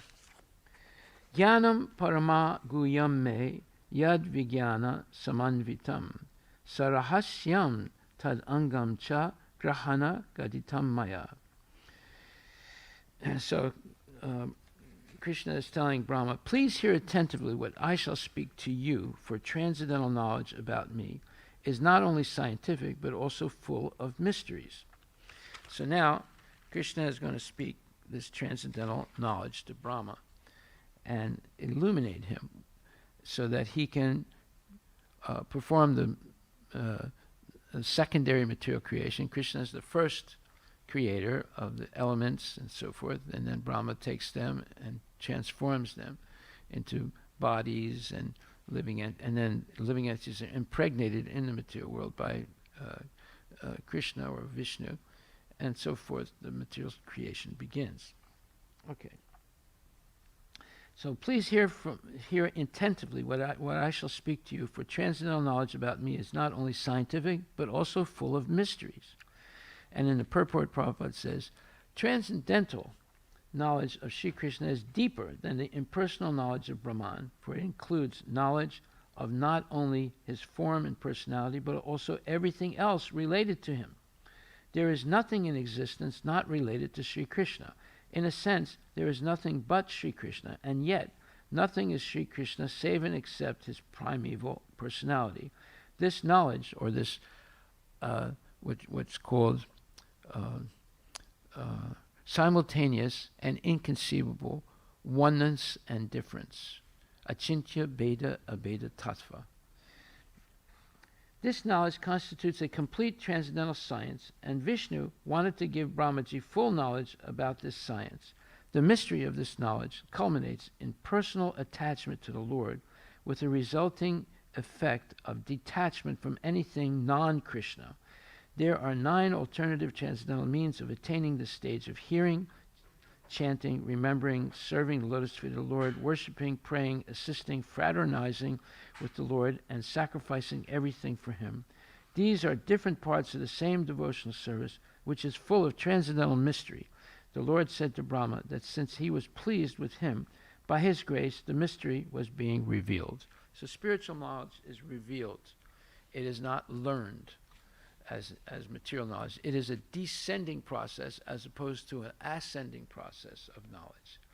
The ascending process is you hear lectures, you study books, you pass tests, and you forget most of all of you learned, except if you specialize in something, and then you become an expert in one specialty in life, how to make atomic bombs or how to make plastic or whatever. But most of the other things you forget that you learned or you had to study. But Krishna consciousness, if you learn about Krishna, you know everything, because Krishna encompasses everything. So this is real knowledge. Okay, so it's all predicated on the fact that someone accepts Krishna as the Supreme Personality of Godhead and believes it and has full faith. Now, how can we accept the existence of God? Now, most people are taught not to accept the existence of God and just to accept matter. That's what's taught in schools. Well, there is such a thing as spiritual, scientific spirituality. Now, I'm going to give you a fast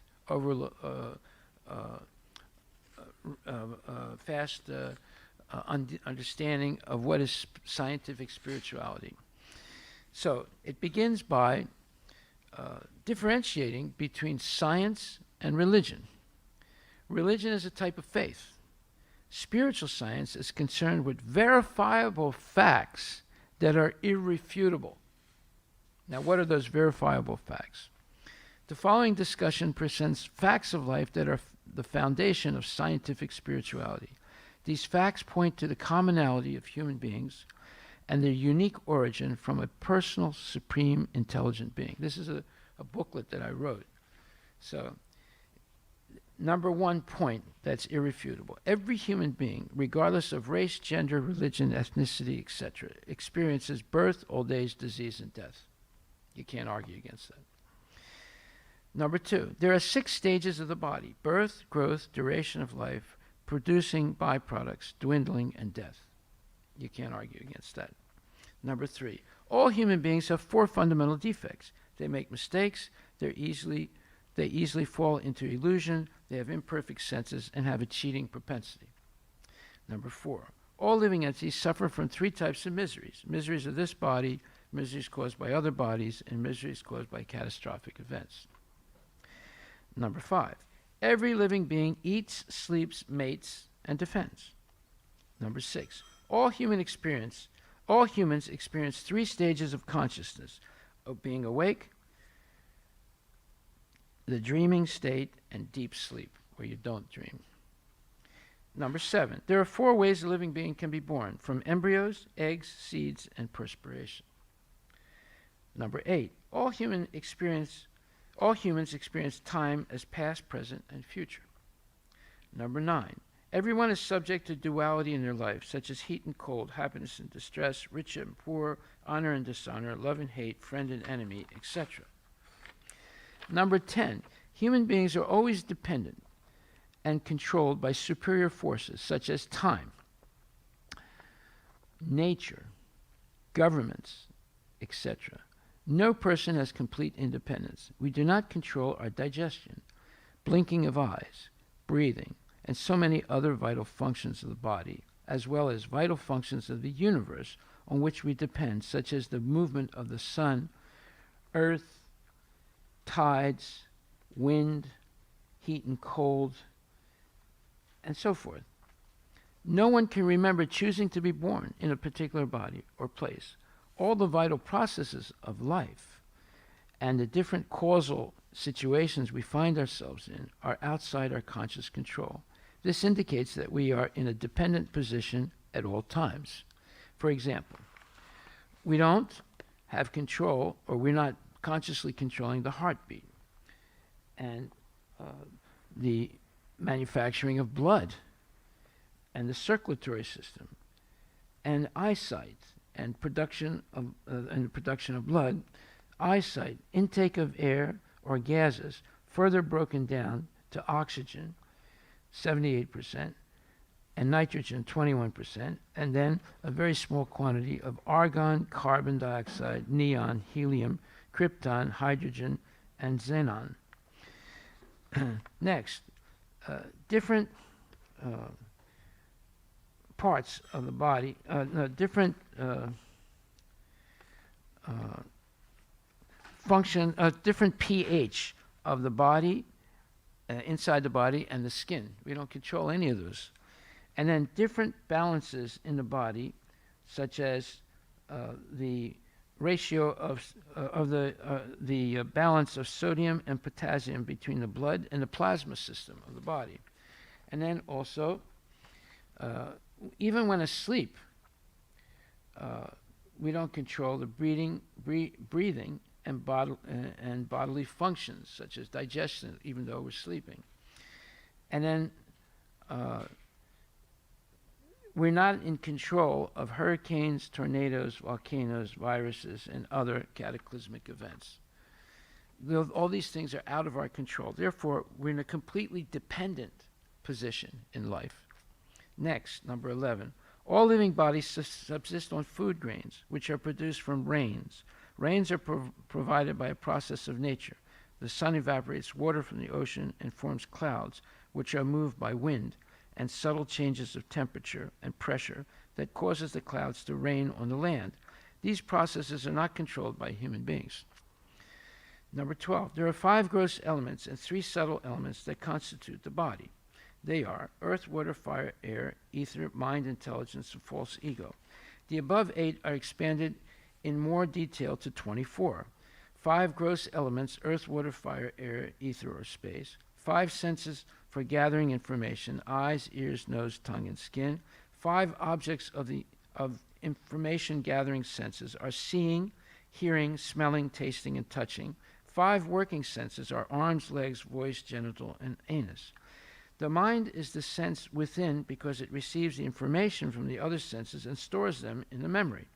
The intelligence differentiates the information acquired by the senses and stored in the mind and attributes values such as this is good and this is bad, etc. The false ego wrongly identifies the self with matter. There is an unmanifest stage of matter wherein the time element and the influences of the 3 qualities that condition every living being no longer act. And there's the total material manifested, total material energy, which is manifested, total material energy or elements called Mahatattva. This is summarized as 5 gross material elements, 5 senses for gathering information, 5 objects of the information gathering senses, 5 working senses, mind, intelligence, false ego, and the unmanifest, and the manifest stage of matter and the unmanifest stage of matter. These are the 24 basic components of this world. The aggregate of these 24 elements is called the field of activity, or the kshetra in Sanskrit. There is also desire, hatred, happiness, and distress, which are interactions and may be considered representations of the 5 great elements in the gross body. The living symptoms, represented by consciousness and convictions, are the manifestation of the subtle body made up of the mind, intelligence, false ego.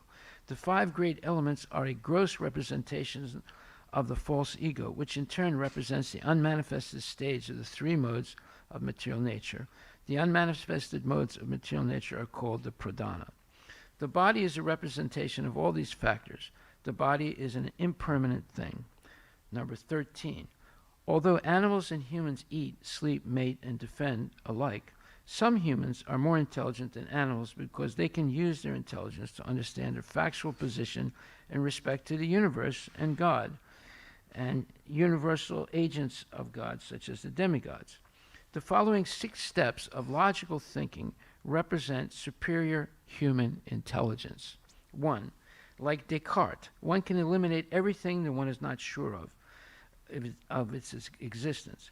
One arrives at the conclusion that I am only sure that I am only sure that I exist because I'm able to think. In other words, you exclude everything that you're not sure of, including God. But there's one thing you can't deny, that I exist because I'm able to think, and because of that, that's proof that I exist, right? So if you prove that you exist, then you can reconstruct the whole world again, based on that one certitude. That all you need is one certitude, and that's enough to reconstruct the whole universe again in your mind. Number 2, next, I can understand from the above that there is a difference between the one that perceives and everything else, that I, the one that perceives, and everything else that I perceive, or the seer and the seen. I see objects. Therefore, there's a difference between the object I see and myself as the seer. For example, I see my arm. If my arm is detached from my body, I continue to see it, even though it is no longer attached to my body. It is obvious that there is a difference between the seer and the seen. Whether my arm is attached to my body or not, I am still the seer, and I am different than the object I see. When I see a part of my body, I say, this is my arm, my head, my heart, my brain, my finger, etc. I don't say, I body, I head, I brain, I finger. Sometimes people may say, I can understand that I am not my finger or leg or arm, because if these appendages are separated from me, I continue to exist. But I will die if my heart is cut out or my brain. The answer to this is the following.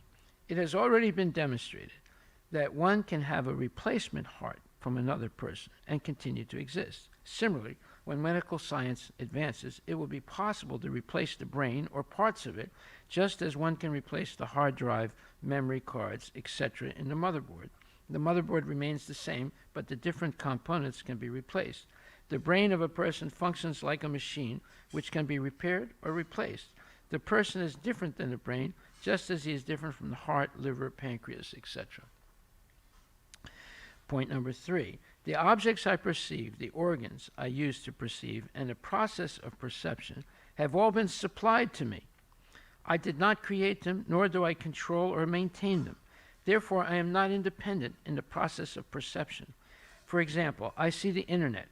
I did not create the internet, I do not control or own the internet, nor do I understand exactly how the internet works. Yet I am able to use the internet. My use of the internet depends on many other people and organizations that control it. I am dependent on them to use the internet. The same applies to my ability to perceive in this body. Number 4, our power of seeing or perception is limited. Every human being is born with 4 fundamental defects. We make mistakes, we are subject to illusion, our senses are imperfect, and we have a cheating propensity. Thus, we are conditioned by our body and the forces of nature that influence our body. We are dependent and limited. I cannot see around corners or through walls or at a great distance. I can't hear radio waves unless I have a radio. I can't see television waves unless I have a television. My senses are limited. Even with powerful instruments to help me extend my perception, my senses are still limited.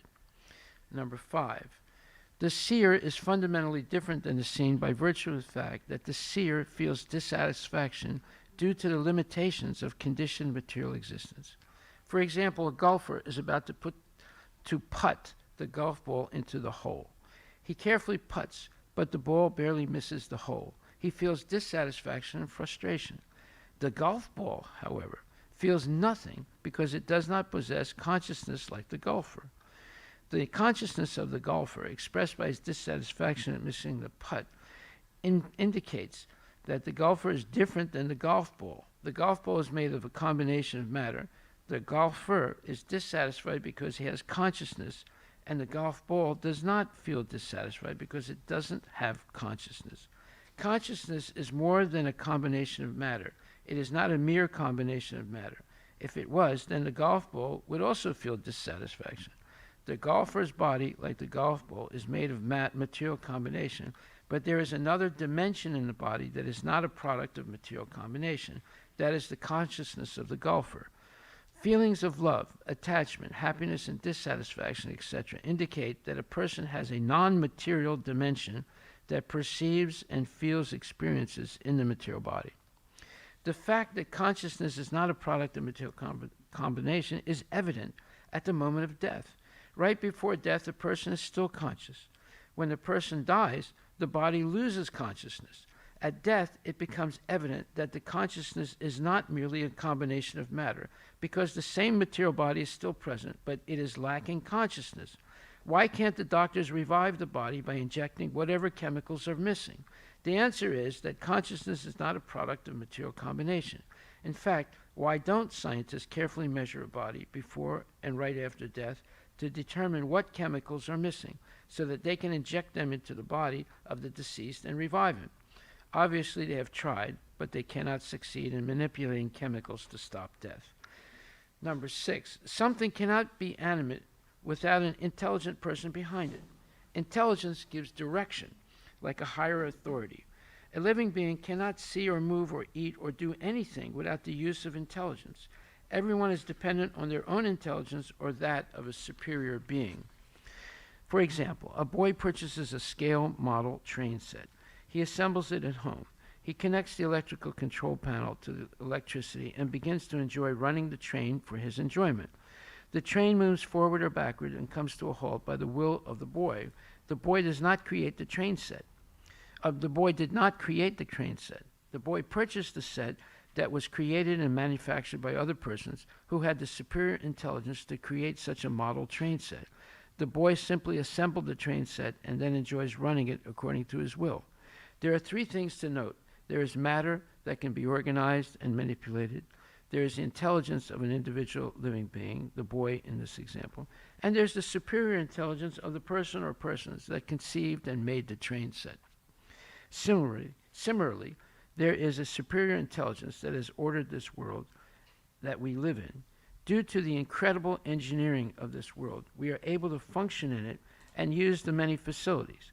Like the boy in the train set or the user of the internet, we do not understand how the world works, but we are able to use it or order a small part of it according to our will. There is the law of gravity, the principles of aerodynamics, thermodynamics, the precise movement of planets, tides, etc., that are perceived and understood by scientists who then proceed to produce different conveyances based on these pre-existing laws. The scientists manifest intelligence to make an airplane or a car with many moving parts.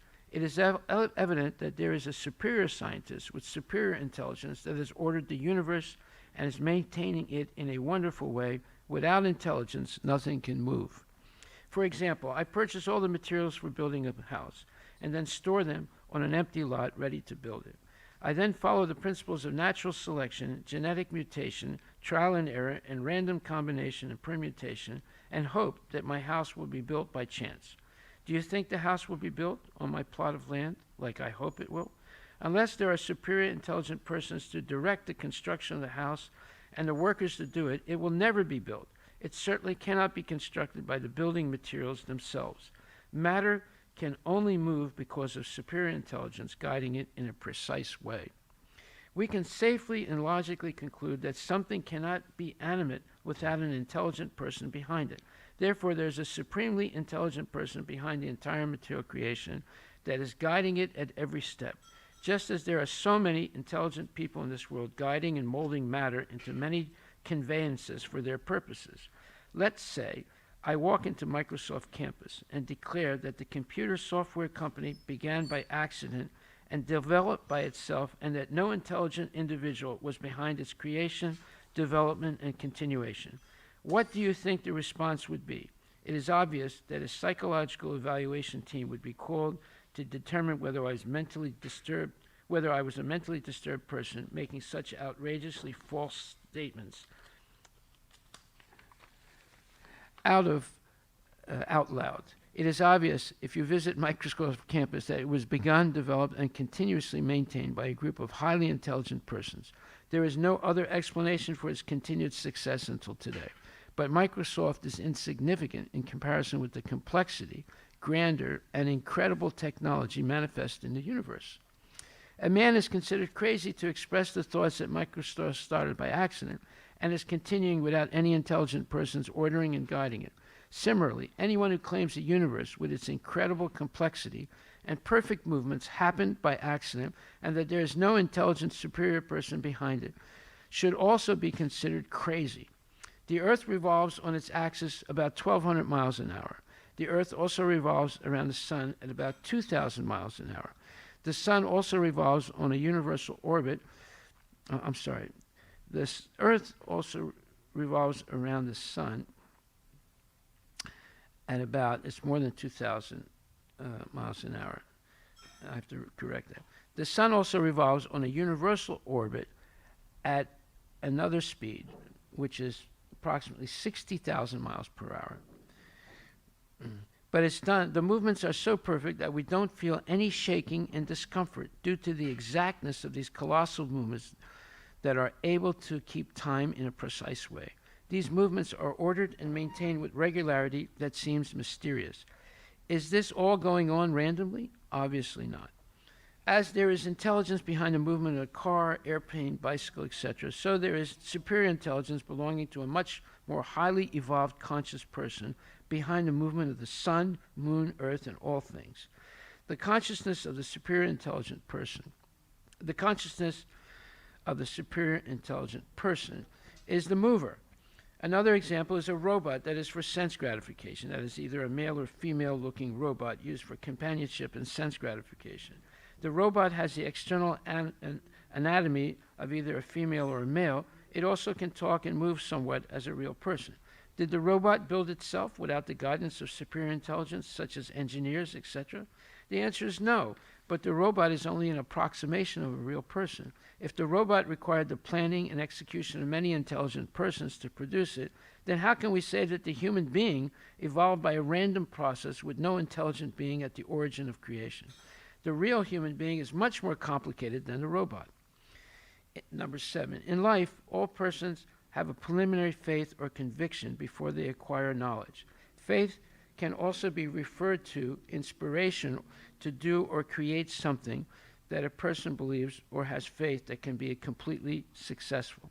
In other words, faith always precedes knowledge. For example, if I go to a ticket counter to purchase an airline ticket to go from Seattle to Bombay, I do not have knowledge yet that the airplane will land safely in Bombay.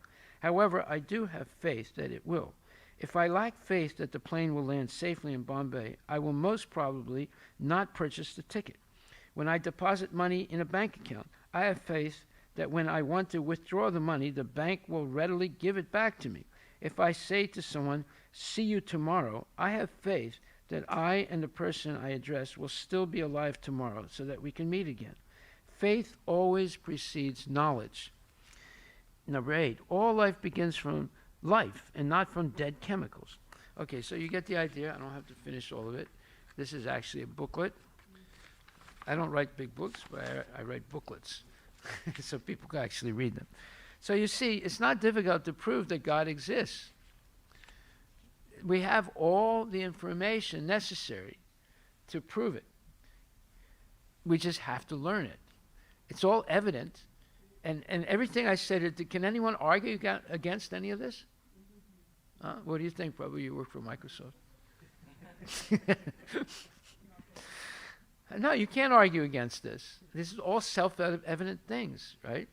And it's not a hard jump from these practical examples that are in our life to understanding there is a superior intelligence in the universe. That's all we're talking about. We don't have to call him God. It's just a superior intelligent person, right? And it's different levels of superior intelligent persons.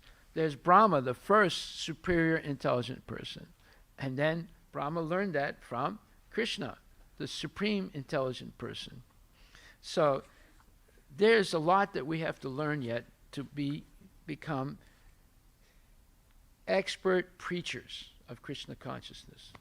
And the more time we waste, the less effective we will be in convincing other people. We don't have 1 second to waste. So we'll stop right there. Are there any questions? What time is it? I didn't bring my glasses, so I can't see the clock. What time is it? 7:30. Okay, 7:30. Well, what? National Geographic? There's an article in the National Geographic that I don't read, but anyway, go ahead. The universe is expanding faster than it should be. Yeah, you want me to talk about that? Yeah, they written that the latest measurement with the Hubble scope or telescope suggests the universe is Now expanding. listen, let me tell you something. Yeah. They have it all wrong. Okay. That one thing is right. The universe is expanding at a tremendous rate at the speed of light, right? Okay. Why They they are saying attribute, like that? they attribute that to the Big Bang, but that's nonsense. It's expanding at an infinite rate because the light from the sun is expanding at an incredible rate. And this is explained in the Chaitanya Charitamrita.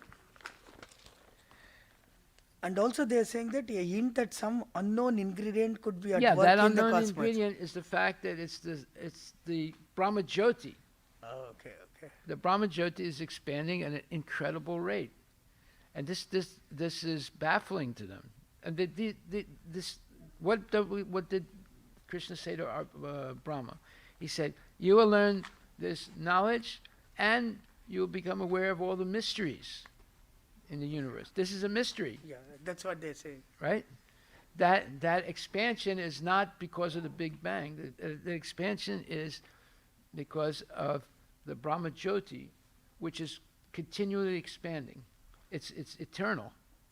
It's the energy of Krishna, you see.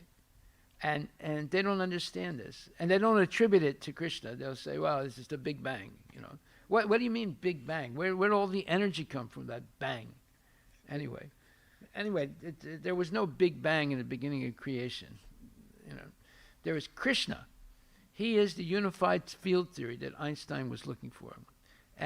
But we will not understand this unless we carefully hear Srimad Bhagavatam, Bhagavad Gita, Chaitanya Charitamrita, Nectar of Devotion, Ishopanishad, etc. We have to hear all these books very carefully. Then you'll understand why the universe is, the mystery of why the universe is expanding at a tremendous rate. Right? And all the other mysteries of the universe, like why is my body functioning even without my intelligent direction? Right?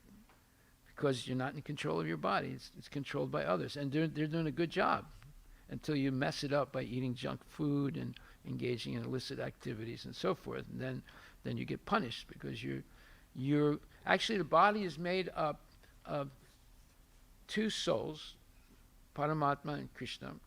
But every cell of the body is also an individual living entity. Did you know that? You've heard that before? Yeah.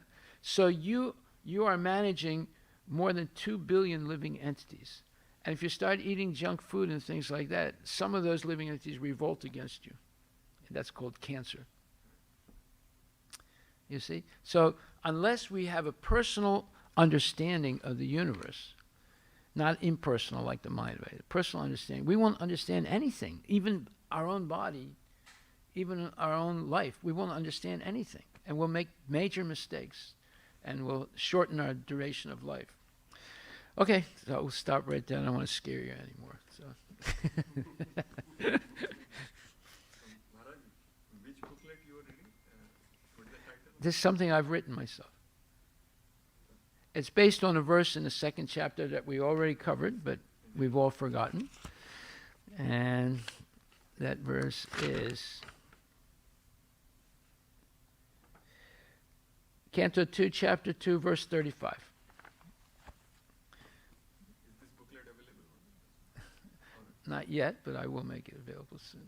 This is only if you want to be able to convince other people that God exists. If you want to live merrily, in other words, you want to be TK. I'm very satisfied on the level I'm at now for the rest of my life. If you're in that mood, then you don't have to read anything like this. But if you want to become proactive in preaching, then you must read this. This is everything you need to convince another person that God exists.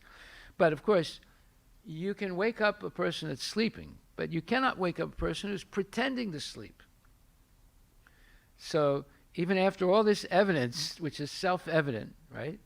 If they still refuse to accept that God exists, that's a person who's pretending to sleep. It's not a person who's really sleeping. Haribol.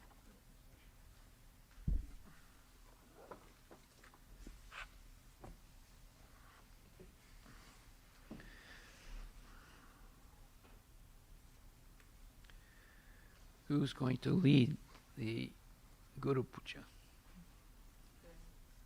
Yes, okay. Go ahead. We have to get Gopal Krishna also to lead something.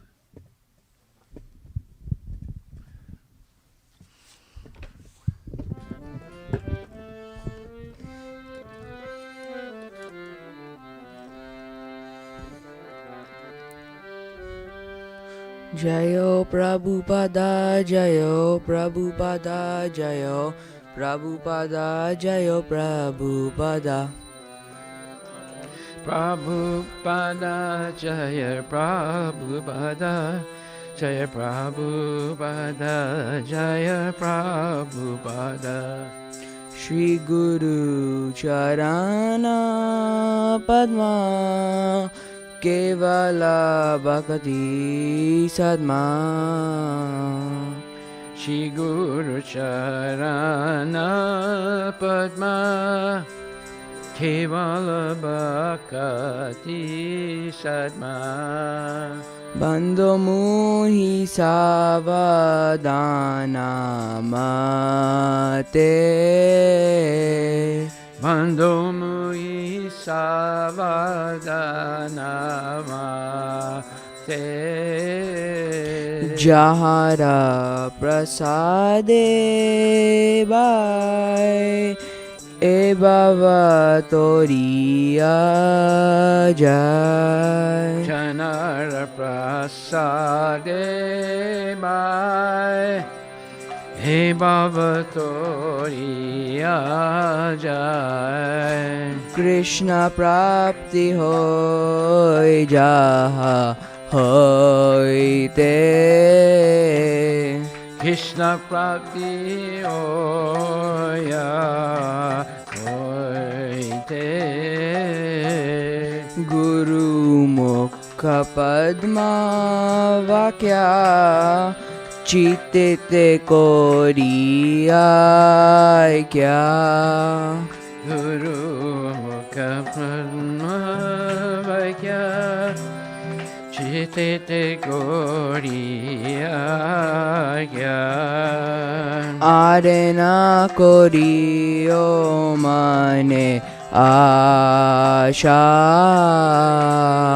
Arana Koriya Mane Asa. Shri Guru Charane Rati Aise Utama Gati. Shri Guru Charane Rati Aise Utama Gati. Je Prasade Pure Sarva Asha. Ye Prasade Pure Savasa.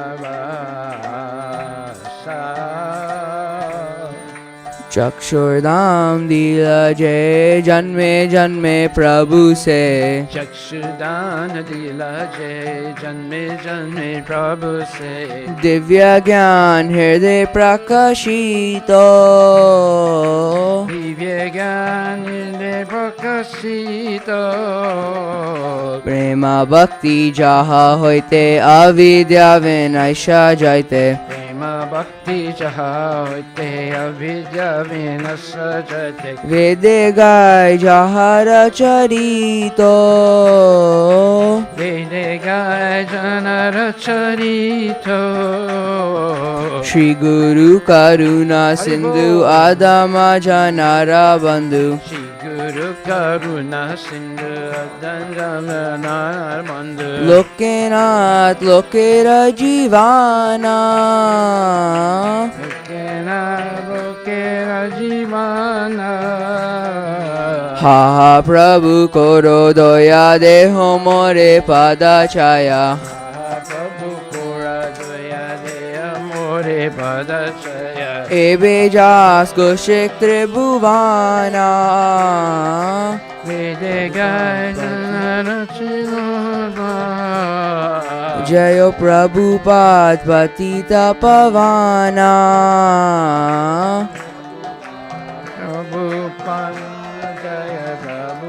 Jaya Prabhupada Jaya Prabhupada Jaya Prabhupada Jaya Prabhupada.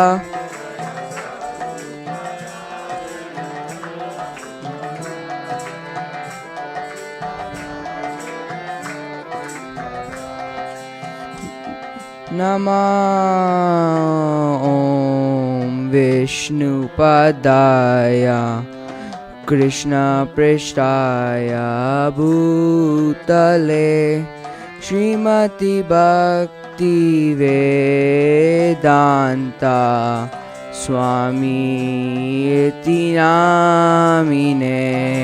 Namo Vishnu Padaya Krishna Pristaya Bhutale Srimati Bhakti Vedanta Swamin Iti Namine. Namaste Saraswati Devi Gauravani Pracharine Nirvishesha Shunyavadi Pashyata Deshatarine Namaste Saraswati Deve Gauravani Mudharine Nirvishesha Sunyavadi Paskadya Desatarine Shri Krishna Chaitanya Prabhu Nityananda Shri Advaita Gadadhar Shivasadi Gaur Bhakta Vrinda Jai Shri Krishna Chaitanya Prabhu Nityananda Shri Advaita Gadadhar Shivasadi Gaur Bhakta Vrinda Hare Krishna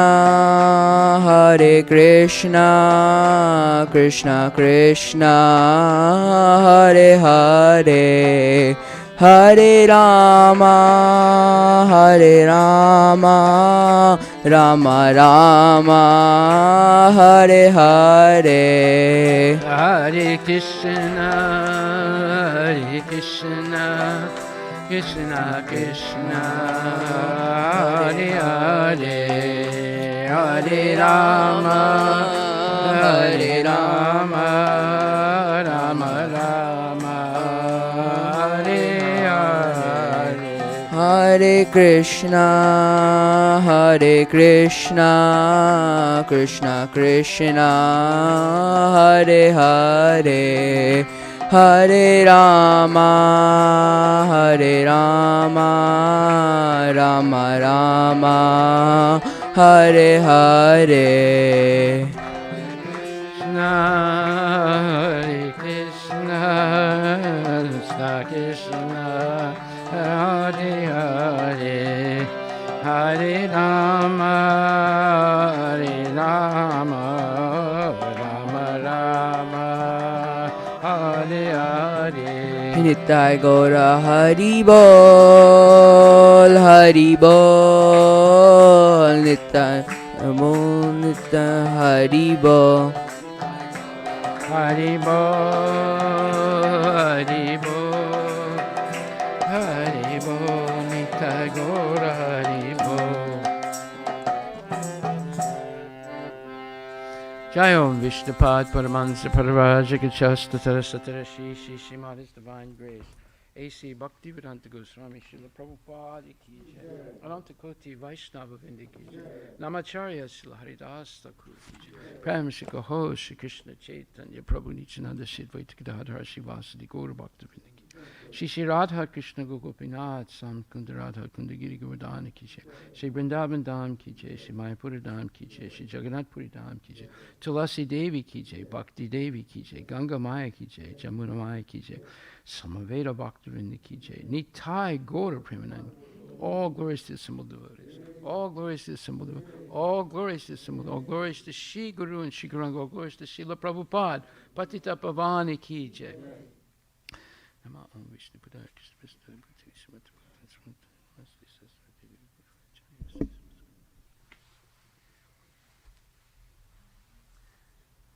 The lotus feet of our spiritual master are the only way by which we can attain the pure devotional service. I bow down to his lotus feet with great honor and reverence. By his grace, one can cross the ocean of material suffering and obtain the mercy of Krishna. My only wish is